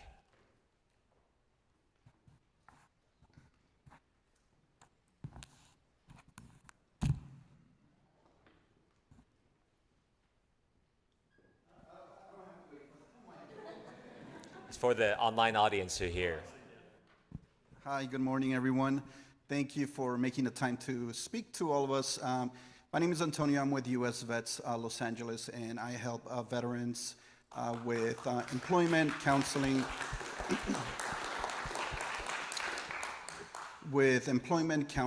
and housing. And the focus and the reason I'm here is because I'm looking for those opportunities for veterans who are seeking opportunities within the sports industry. So my question to you, and I hear you about LinkedIn.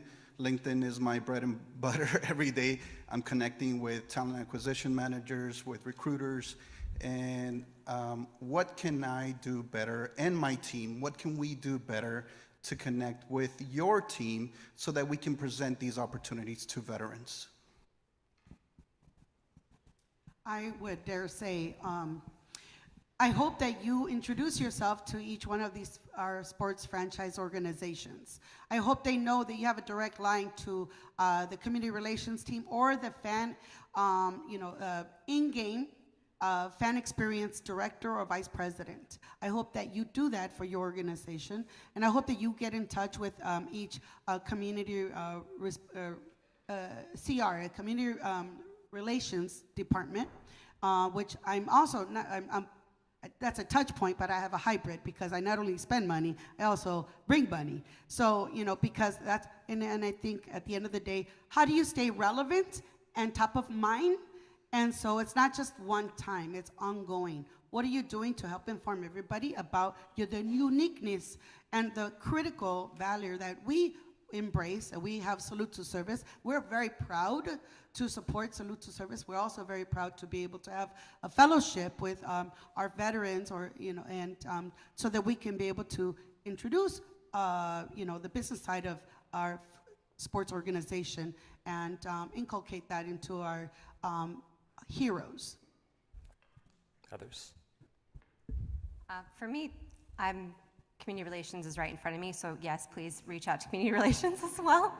But I'm still a huge believer in the HR process. So if this is how I got all my facts for all of our external partners on their hiring and workforce distribution. So it was as simple as that, and I loved empowering. Often I feel like we're pointing fingers on who should do the work and empowering ourselves. We need to do it and take accountability and responsibility for being that contact for said person. So reach out to the Rose Bowl Stadium or community relations right here up front, or myself. But if you didn't know us, go through the portal of Contact Us, call the front line for the administration office. They'll connect you to the right person in human resources, and I trust and I hope that every venue is doing the same practice. But it really is a very simple process. It's just that one person that takes it to the finish line. So I think we all just need to hold each other accountable too. Yeah, I would add that I'd love to meet with you and get your information before I leave today, absolutely. And I would say that again, our membership at Los Angeles Sports Council is, the 12 pro teams, the larger universities, some of the smaller universities as well, and again, these businesses that support, the sport ecosystem. And whether it's Chase, whether it's again Deloitte, for instance, or the big accounting companies like PwC I mentioned, KPMG, they do a lot of thought leadership around sport. They have opportunities. We have very large event operation groups that are part of our board. The largest event, I think, one of the largest events in the Los Angeles area, the two things don't get mentioned much, is the Acura Grand Prix of Long Beach. This will be the 50th anniversary for the race, and then the Pacific Air Show. Our production company, our board member, does both of those events, and those groups are critical to sport and entertainment. So that's a good way for your veterans maybe to get close to sport, but have a critical role, and more importantly, one that can be consistent. And so again, I'd love to be your conduit and maybe make some introductions to our board members. Doesn't have to be a sports brand, but they're certainly serving the sports ecosystem, and that can be a good avenue for you. And our veterans. I would just add from through the lens of institution is working with institutions that have a robust career pathway programs for our veteran community. Those who are there, who are very open about these are the career pathways that we've identified. We offer credit for prior learning. What institutions are doing that? Because we could take those lived experiences and build them into career pathways. And so I think working directly with offices of instruction, offices of career development, offices like ours, economic and workforce development, we can start unpacking the synergies between what you are looking for your group and for your organization with what we can offer so that we can best prepare them this way into the workforce. So great tactical advice. I'm going to close out this entire panel with a lightning round. Each one of you will have less than 10 seconds to explain yourself. What skills would you recommend our audience take away in order for them to break into this sector? To give yourself a bit of time, I'll start. Know your story. As Julie Ehrman said, practice your narrative so that you're concise, you're able to deliver. Liliana. Bring your whole self, not a part of yourself, and have the grit, determination, hunger, fire in the belly, and no one owes you anything. But at the end of the day, make yourself relevant by educating yourself how to be the sharpest tool in the tool chest. But the bottom line is that it's when you fall asleep, you're not going to be, you're going to just fall asleep to find out the next morning at 4 o'clock in the morning, how am I going to be the best self to make today matter? Be persistent, be fearless, be your authentic self, be you. Confidence, self-esteem are critical, and just know that it takes a lot of repetitions to get where you want to be. And as my mom used to tell me way back when, if they make the wrong decision, that's their loss, not yours. That's a good one too.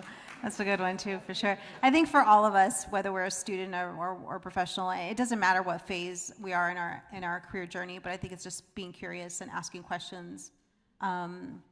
And it's okay to ask as many questions as you want, but just as I share with my team, as I share with my children, as I share with my colleagues, we just need to be curious. We just need to really care. Yeah. Salvatrice, Matt, Monique, Liliana, thank you so much for your perspective. Appreciate it. I think we have a 10-minute break, correct?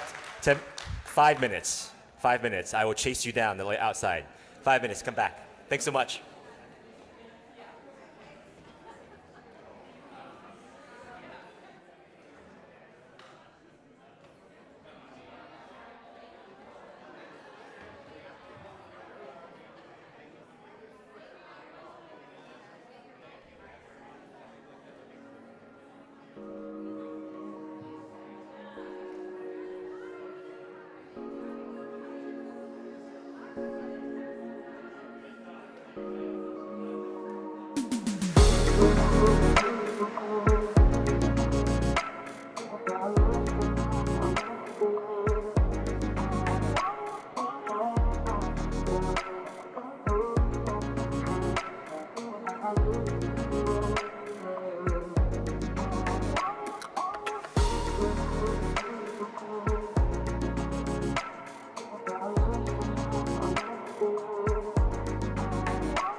that you are the visionaries, and you are the architects, and you are the bridge builders of tomorrow.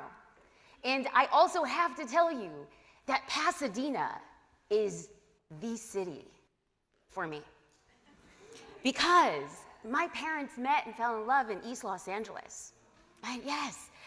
And we found ourselves moving a little bit farther south, Baldwin Park, La Puente. Yes, La Puente, ooh. And there, in the glorious streets of La Puente, our family experienced a lot of beautiful things, and sometimes not so beautiful things. If you've grown up in those areas or areas of that nature, you will know that rich culture, people, community dwell in that. But statistically, we are often overlooked.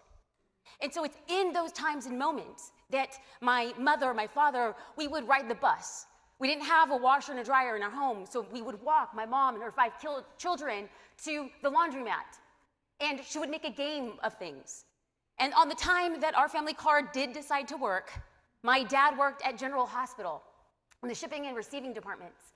And on the day that my mom would want to take her kids to go and do something, we would all wake up early in the morning, we would get in the car, we would drop my dad off at the shipping and receiving area, and then she would take us, not quite to Pasadena, because she was gonna wow us. We were going to San Marino. Ooh, ooh, ooh, that's right. San Marino with the large, lush lawns. San Marino with the gates out front to keep everybody else behind and out. And there at Lacey Park, we would enter in through these gates, and our car would rickety move right on up. And there we would park, and then we would strip off our shoes, our socks, and she would go to her 5 kids and say, run, explore, and do. And so it's at those moments that my mom would look at everything as an educational experience, which still to this day, I stand before you and I look at everything like an educational experience. And so there she would say, okay guys, so we're gonna do physical education, PE in the park, so run. We're gonna do science, let's collect some bugs, go. And then she would say we're going to do art. We're gonna do the fine art things. And so there my mom had this play school recording set with a tape player. It was white with bright red and blue buttons. And then she would say, okay guys, get on the swings. And she would hold up this art piece. And then she would put on Mozart's Symphony number 19 or 41, if my memory serves me correct. And we're sitting there and she would say, get on the swing, push your legs. And as the music is going, your feet go out in front of you. And your feet pull in underneath you. And you're pushing, and you're pulling, and you're pushing, and you're pulling. So in this moment, if I might, can you indulge me and my mom, who's sitting in the second row? Could you, for one instant, join me in Lacey Park? And I'm gonna ask you to do something a little bit weird, but trust the process, because this is what good homeschool kids do. We're a little bit weird, but you let us go with it, okay? So just close your eyes for me. And push your feet out, and then pull them back in. And then push your feet out, and pull them back in. She sang a poem as your feet are pushing out and pulling back in, and pushing out and pulling back in. Swing, swing, through the drowsy afternoon. Swing, swing, swing. Up I go to meet the moon. Swing, swing, swing. I can see as high I go. Far along the crimson sky, I can see as I come down the tops of the houses in the town, high and low, fast and slow. Swing, swing, swing. Welcome back. Did you enjoy Lacey Park? I know. So did I. But maybe some of you educators, smart, brilliant people that you are, were wondering, why was a 9-year-old at Lacey Park on a Tuesday afternoon? It wasn't just me, it was my twin sister, my younger sister Alexandria, my younger brother Sebastian, and our soon-to-be sister Zoe.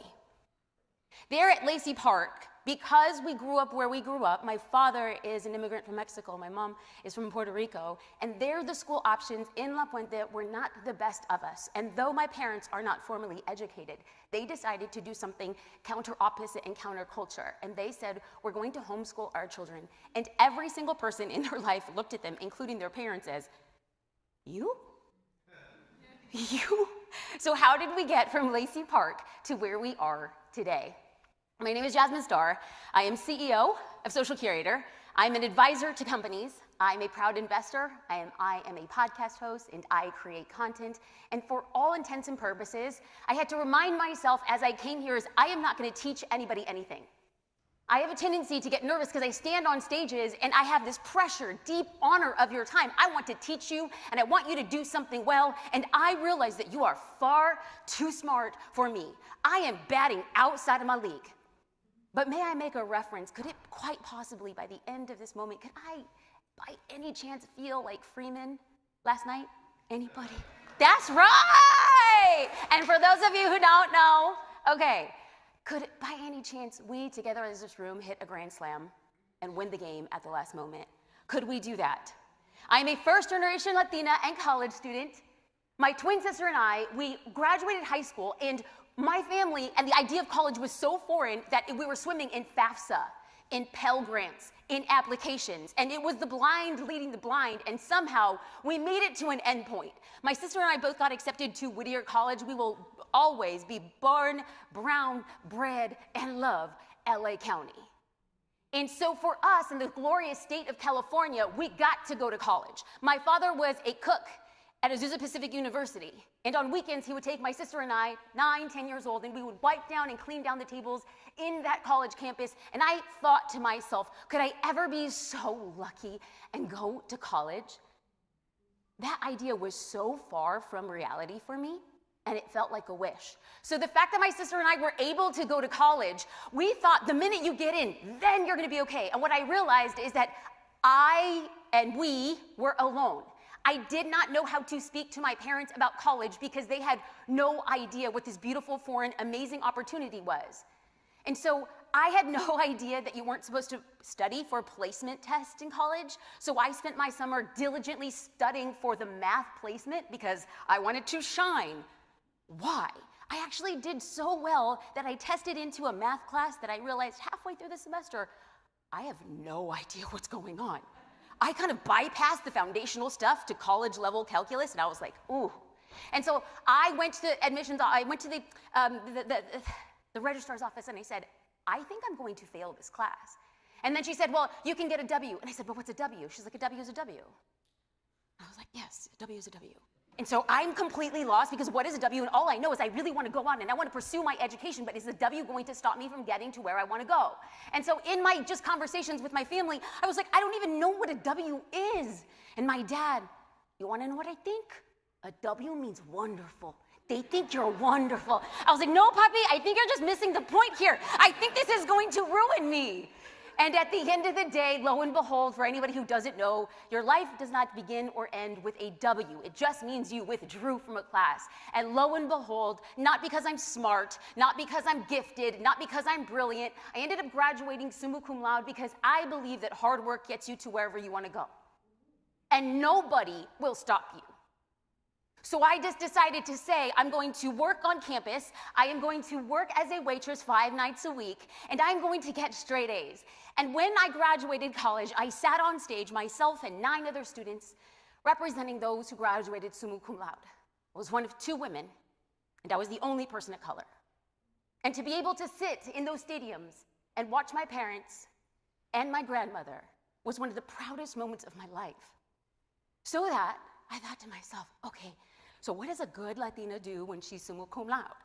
You just keep on doing what you know. You see, I wanted to move the family from the east side of LA to the west side.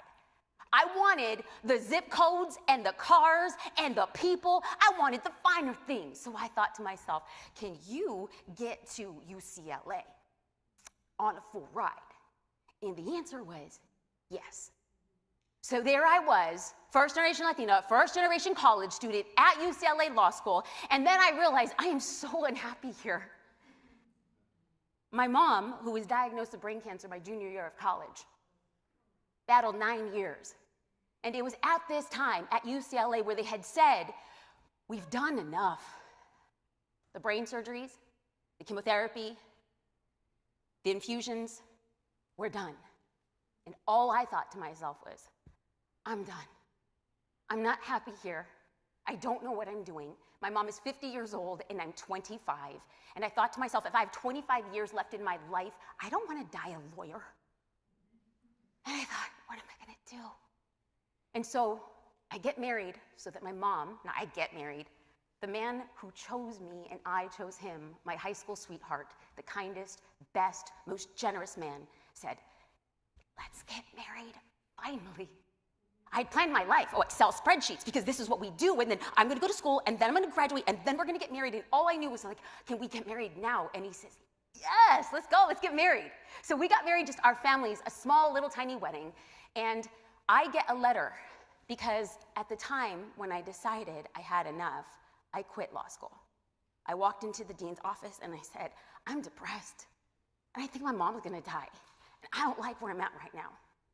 And she said, you have 3 years to get your scholarship, because I went on a full ride scholarship to UCLA. I said, okay, I'm gonna come back. And when it came time for me to come back, my brand new husband had said, what do you wanna do? I said, I wanna become a photographer. And he's like, okay, you don't own a camera. I know, but you see, I think if I had a camera, I might be able to make a go of it.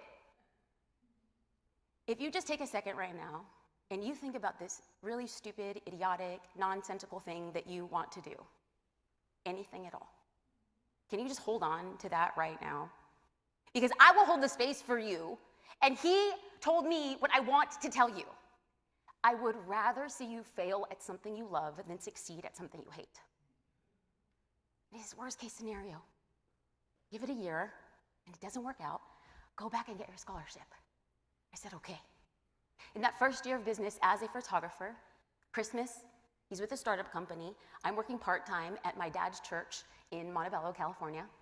And I don't have an office. Like, I have a fold-out table in a storage room, but I'm just like, that's okay, because I have this dream. And one person believes in the dream. So Best Buy Christmas buys me a simple camera, and that year I said, I'm just going to make a bet and see if it works on me. So in my first year of business, I made $100,000. Now, that might not sound like a lot of money to many people, but to a girl whose family of 7, my dad did not make $100,000 in 3 years combined, the fact that I made $100,000 in 12 months, we took the whole family to Claim Jumper. Everybody is gonna order whatever they want, and guess what? Nobody's ordering water. You want a Sprite? I got a Sprite. You want a Coke? We got the Coke. We don't have to do that anymore. And to me, when somebody says, Jasmine, what was the first moment you felt like a success? Claim Jumper. Very few things can compare to Claim Jumper, and thank you God, I have come a long way from that day, but that moment is still so sweet, and no, it wasn't the 27 chocolate layered cake that we ordered at the end. It was just good. So what will you do with your one wild and amazing life? That is what brings us here to Pasadena City College. And so throughout the course of my career, I have realized that possibility is simply disguised as impossibility. What you think is impossible, I think it's possible, because you would not have been given the idea, the hope, or the dream if the capacity inside of you did not exist. You didn't wake up this morning and say, you want to know what I want to do? I want to be on the PGA Tour. And you don't even own a golf club, right? You didn't. But you woke up and you thought something. I want to be a restaurant owner. I want to be a videographer. I want to be a poet. You wouldn't have that dream if it wasn't inside of you, and everything is calling on you to go and create it. Because here's a crazy thing that happened. I became a photographer, and during that time, I didn't have any money for a website, so I just started creating content on a free blog.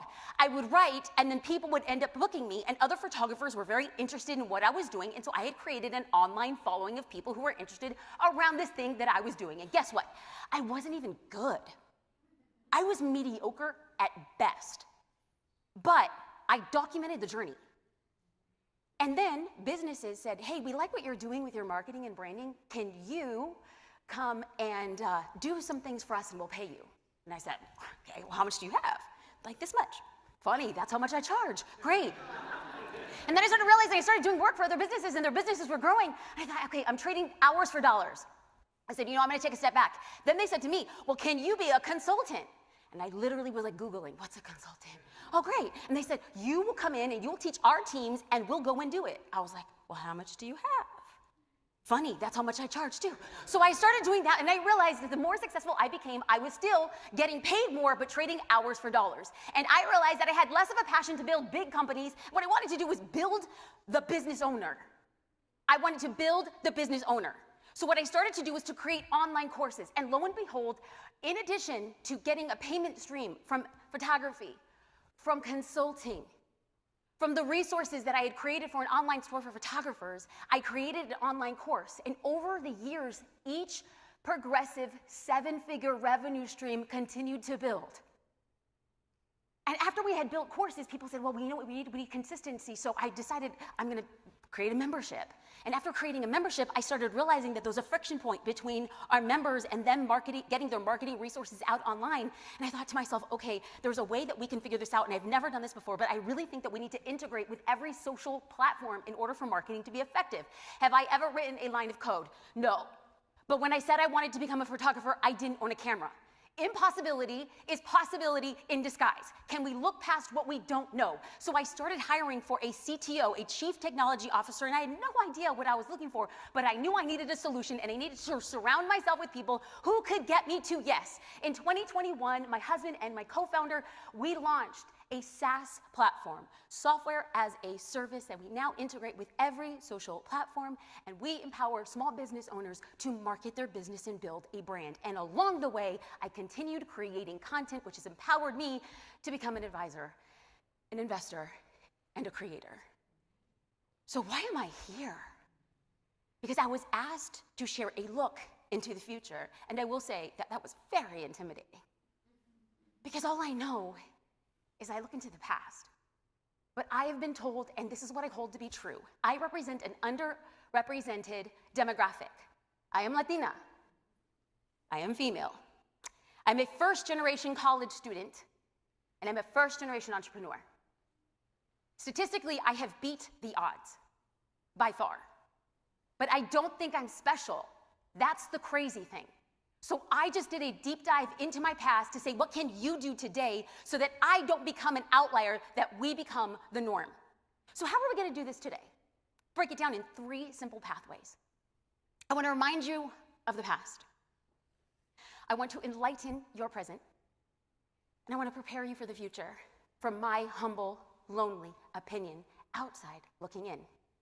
Because I believe, and I've been sitting here and talking to people, that you are the facilitators. You are the bridge builders.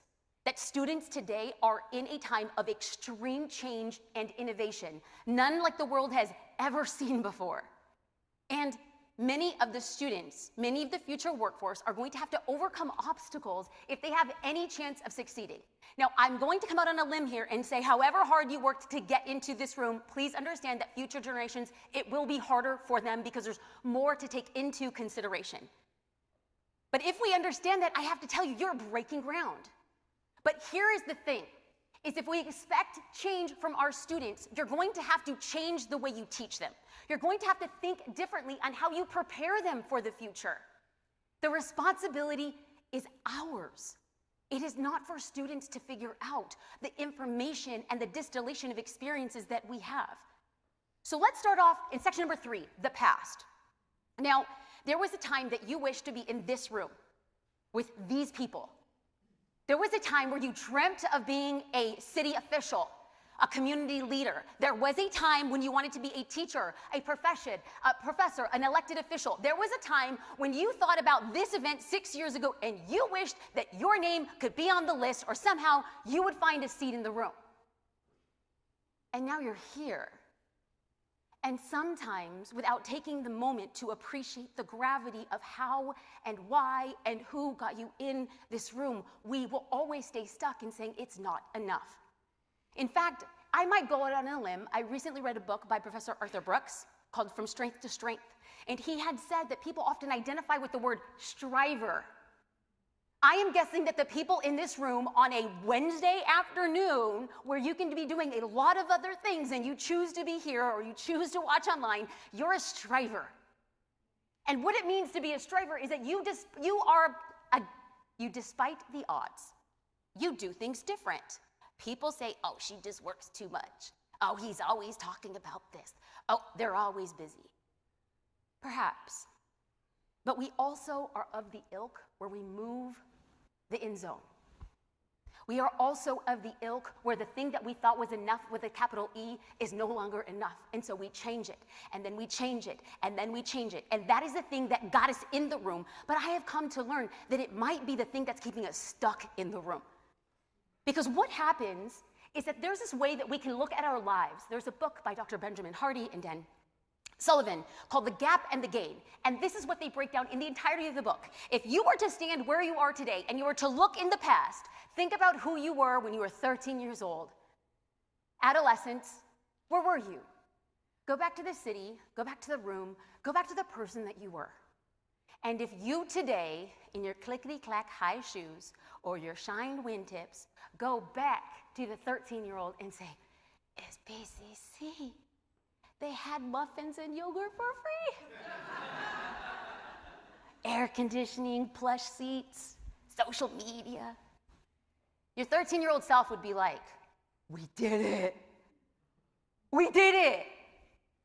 But this morning, on your way here, was all the things you have to do and have not done yet.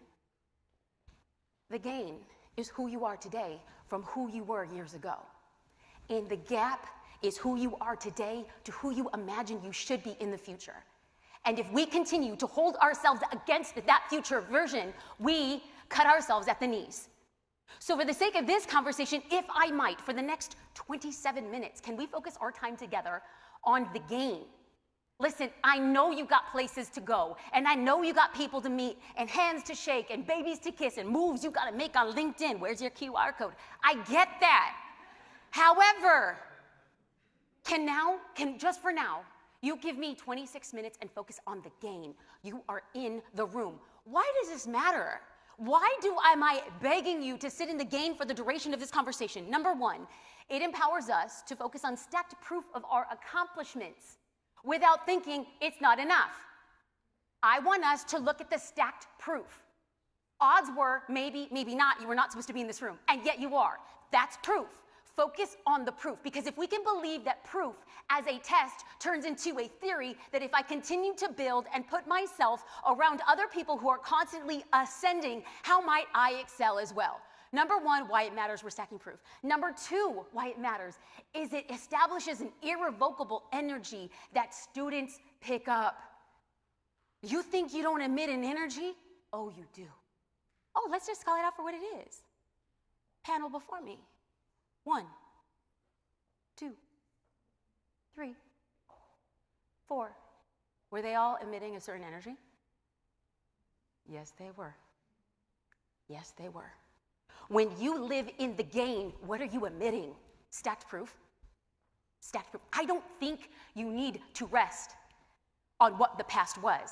I need you to believe that everything you have in you is going to be the thing that sets you up. And if you believe that, your students will too.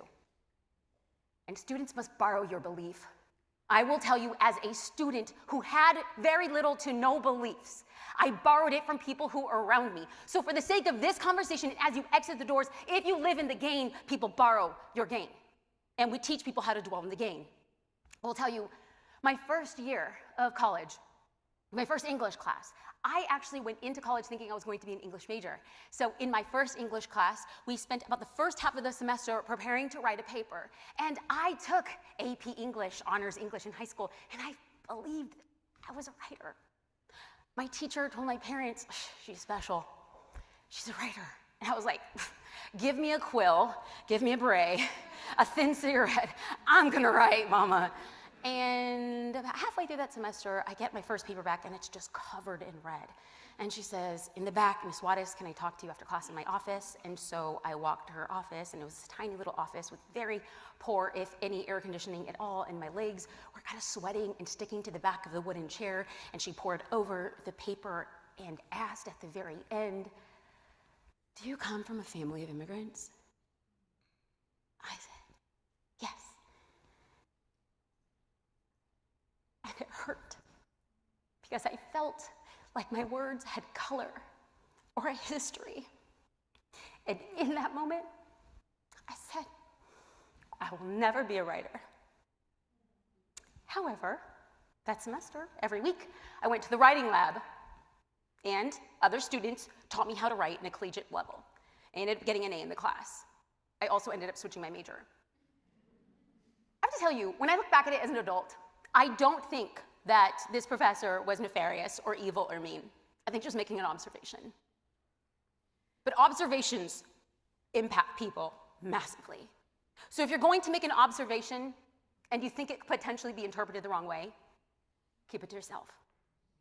I had a professor by the name of Dr. Sel Johnston my senior year, and I went to Whittier College, and it's a liberal arts college, and you have to take all these classes, and I'm like, why do I need to take science? And so I'm taking this sociology class. I'd never heard of the word sociology, and towards the end of the semester, we had been building bricks, and we had to create a theory of our own of sociological principles, and it was a team effort, myself and 3 other students, and I stood in front of class, and I gave the presentation, and in the class, Dr. Sel Johnston had said,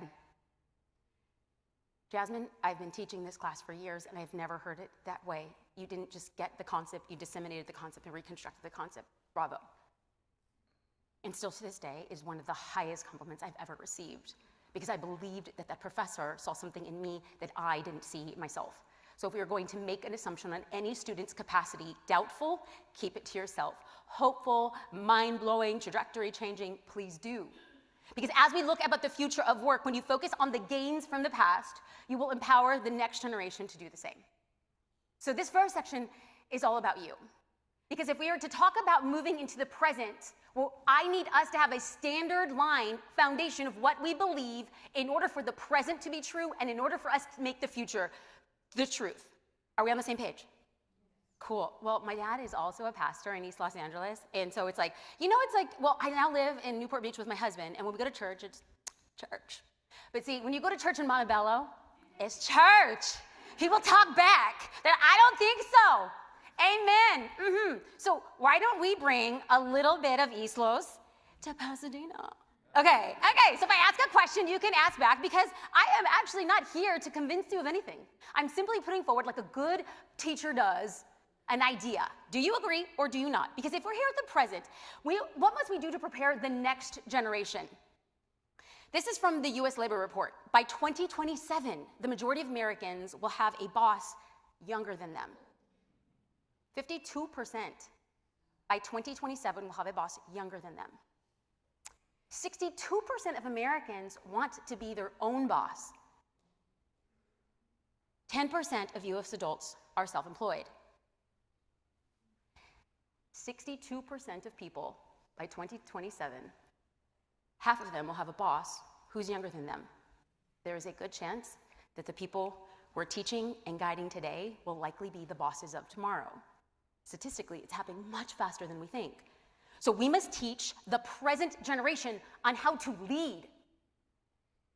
50% of our leaders by 2027 will be younger. And you want to know the general sentiment that when many of us who hear that, we're like, yeah, right, I can wipe my snot with you. They're in a position of power and leadership. What do we do? What kind of leaders do we want?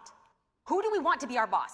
Every student who walks through your door, ask yourself, do I want you as my boss? Because if I don't, I need to change you. If you don't like the way that the present generation is being run, what can you do to change that? So in every educational discipline, remember, I am an outsider. I am not of the collegiate world. As an outsider, as somebody who hires people consistently, can you employ or use any sort of how-to-human skills better? How-to-human. If you teach math, science, anything, how do we become better humans? How do we communicate better? How do we work better in groups? How do we speak kindly and softly to each other?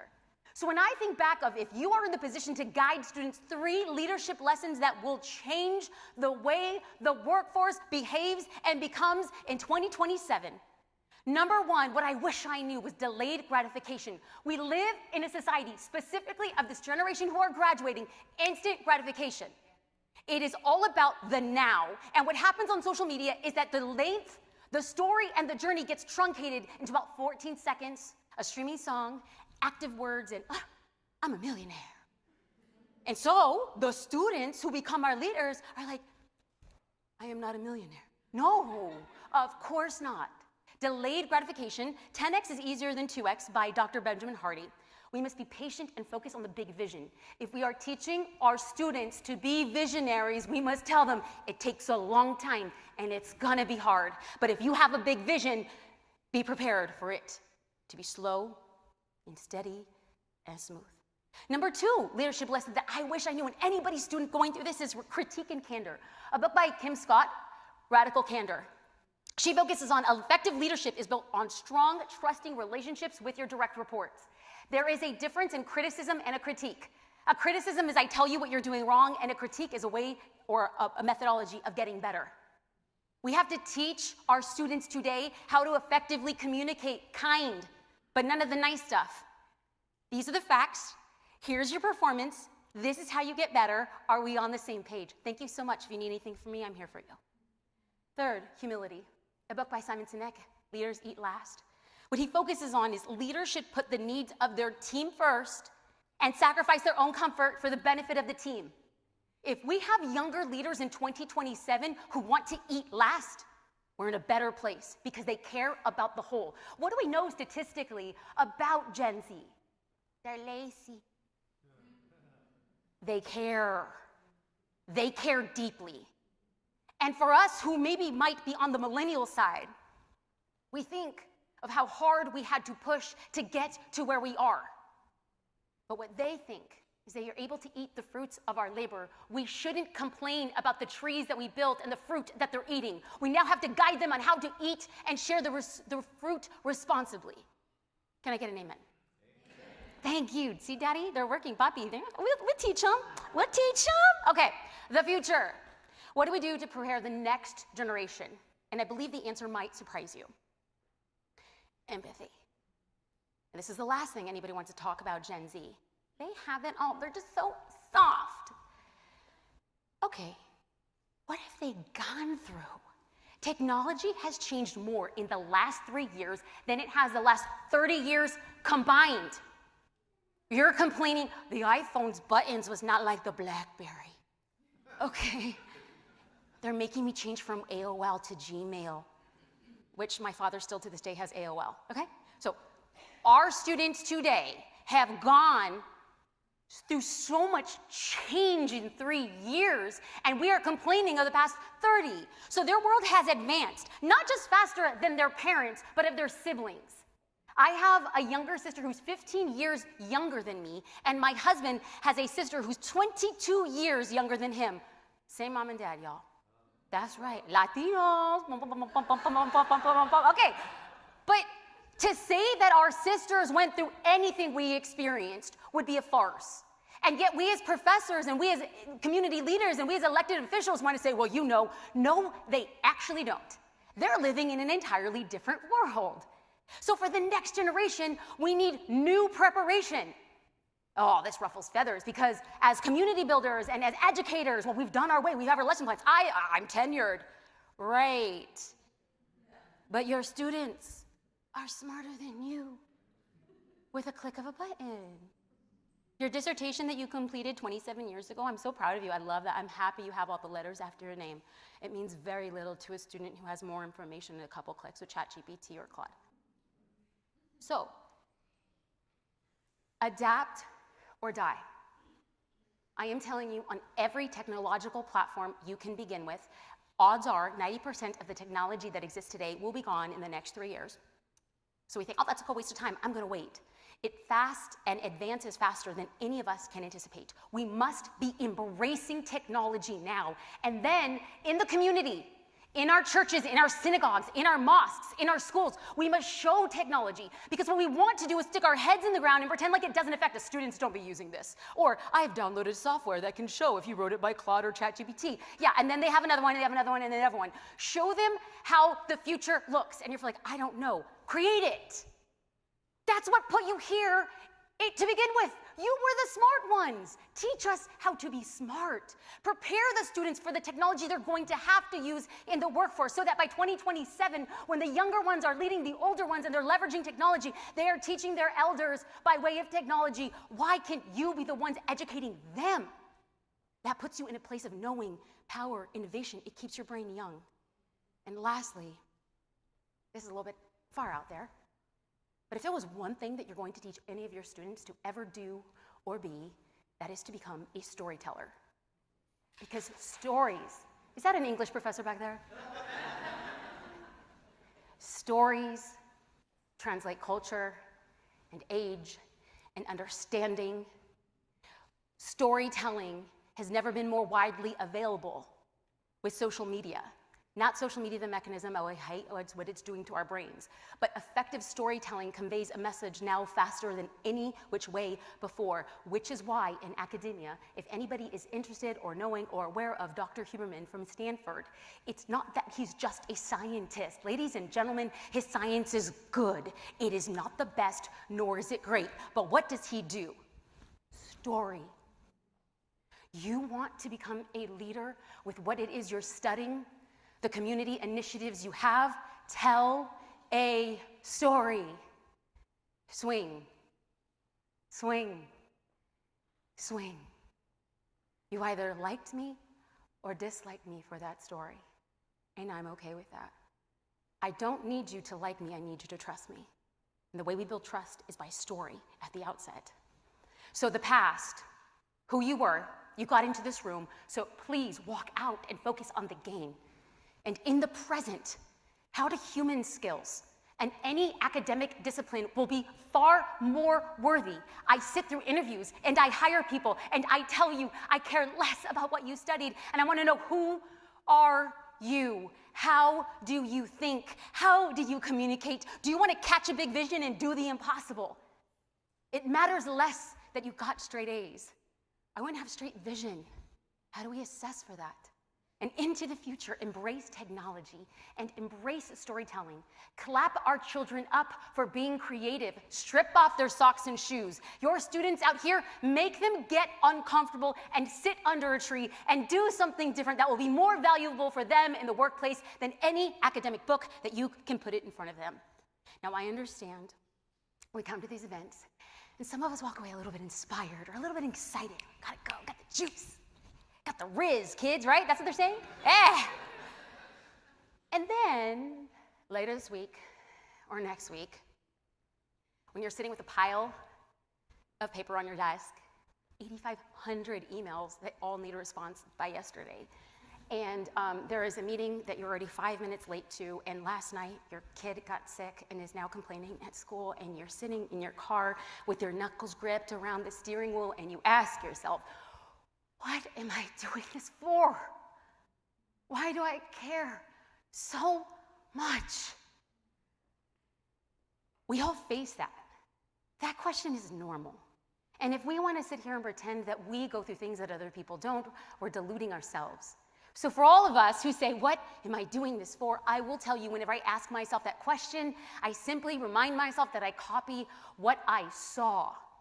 I learned about purpose in a trailer park in Las Vegas, Nevada, where my grandmother lived and who we visited a few times a year. When I think about purpose, I only ever think about her. Because what I now know today, and what I will scream from the mountaintops, is that purpose is not about the present. It's not about us in our suits at heels. It's not about us in the newest Jordans. It's not about us in the air conditioning. This is about us in the future and who comes behind us. My grandmother was from Ciales, Puerto Rico. This was a small hilly town that at the time didn't have running water. And my grandfather proposed to her, and he promised her the American dream. And they moved to New York and realized that the dream felt very much like a heavy nightmare, and promised to move her to East Los Angeles, California, where they could begin anew. And it was there, in East Los Angeles, California, that my grandmother worked as a seamstress in a sweatshop. And she would sew bathing suits in the winter and basketballs in the summer, making things that her and her children would never buy herself. She took 3 buses to work. She had 3 children, and one of her children had special needs. She was financially dependent on my grandfather, who was a very, very difficult person to live with. And through it all, she refused to quit. Because what I think that she realized then, and even if she didn't fully articulate it, what we distinctly felt was that purpose requires perseverance, patience, and the promise not to quit. So that when she was waiting in line for the bus, when she was asking herself what it was all for, she never had the dream that her granddaughter would be standing on a stage at Pasadena City College. She would never have the ability to ever think to herself that the reason she stayed up at night, or the reason she packed lunches, or the reason she went home was for something far greater than she could ever expect. And so that's why I'm here reminding you today that the work that you do as you grip the steering wheel and you wonder, what am I doing this for? It's for the person you haven't met yet. It's for the student whose life you're about to impact if you just gave yourself the time and space to believe it. It is just for us who dare to live in the gain and not the gap, so that our students can borrow our beliefs, so that they can look at you and say, do you know when you believed? And you're like, kind of. I'm here because of you. May our children, if we're fortunate enough to have them, may our students, may our constituents, may our congregants look back to us and simply say, thank you for not quitting, because the work that you've done has impacted my life. Thank you so much. I appreciate it.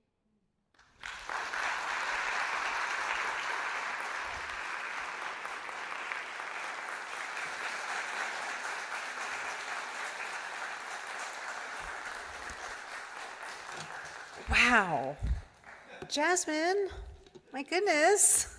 That was wonderful. That was absolutely wonderful. And so many pieces of that resonated with me personally, and I'm sure it did for you as well. Thank you. Thank you for bringing that to reality for us. I really genuinely appreciate it. Now, I don't know what, I feel like so moved right now. I don't know what to say, but so I'm gonna follow the script so I stay on task. Now for our last item on the agenda, we have a special presentation to make. The LA Changemaker Award recognizes the accomplishments of an individual who has made extraordinary impact in our community through workforce development, employer development, and student success. Thank you to all who have submitted nominations for an outstanding slate of candidates, and there was a significant amount of candidates that were proposed for this award, but there can only be one. And so it is my honor to recognize Dr. Jim Lancaster, Vice Chancellor of Workforce and Economic Development for the Los Angeles Community College District. Come on up.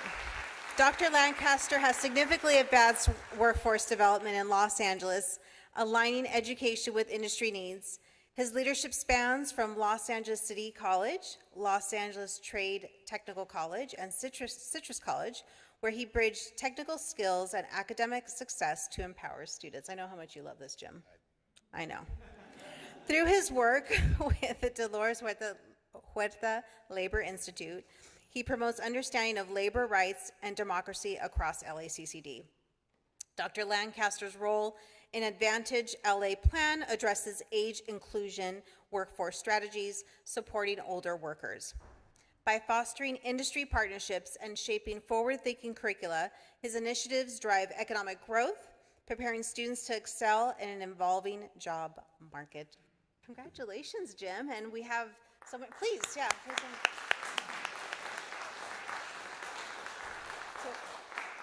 We have this beautiful, token of our appreciation, Jim. Thank you. Thank you so much. Did you want to share a little bit about your role? Real quick. So I found out about this yesterday. 3.5 decades ago, I actually was at this little tiny community college just up the 210 and then south on the 605 called Cerritos College off of Alondra and Norwalk. I wasn't even supposed to go there. My buddy actually filled out the paper application for me, and I got a call and says, "Oh, you've been accepted to the automotive program there." I was busting tires at Sears. Dealership technicians at the time, that was like elite. I never even saw myself in that role in busting tires. But But I joined the program, and 2 years later, I graduated, and that program moved me from poverty to prosperity. A year after that, I was a master technician for Chevrolet. And I never forget that role that I've had throughout the years. And a number of years later, I was invited back by the college to teach. And I fell in love with teaching. And I've been working to give back the whole time because of what that program did for me and the people that actually built that program. And it still is a great program today. In my role now as an administrator, as a vice chancellor of workforce and economic development, I still see myself as an automotive technician. I just get to play, I put it on a jacket. I still wear work boots every day though. And I think in my role, I tell people all the time, this system, I mean, there's some things that need to be fixed. There's some things that are broken. There's some bureaucracy. There's a lot of stuff in workforce development and just in education altogether. But as an automotive technician, everything can be fixed. Everything can be fixed. Now, not everything should be fixed. Some stuff should be crushed. Some cars should just get crushed. Some cars should be parked, or you can park them. My family, adores my used car lot that I have at my house, because, if you're an auto guy, you tend to collect some stuff. But everything can be fixed, and in our world today, some stuff just needs a quick repair, some stuff needs some maintenance, and some stuff needs a full resto mod, which is to renew it and make it even better when you're doing a restoration. But I think that I look at the lens that I've worked through through faculty and through administration as that role, is to continue to make it better, to improve upon it, to crush some of those cars that need to be crushed because they need to be done away with, and to do a resto mod on some stuff to make it even better for the next generation. So thank you very much to the committee, thank you very much to PCC, and I appreciate it. Thank you.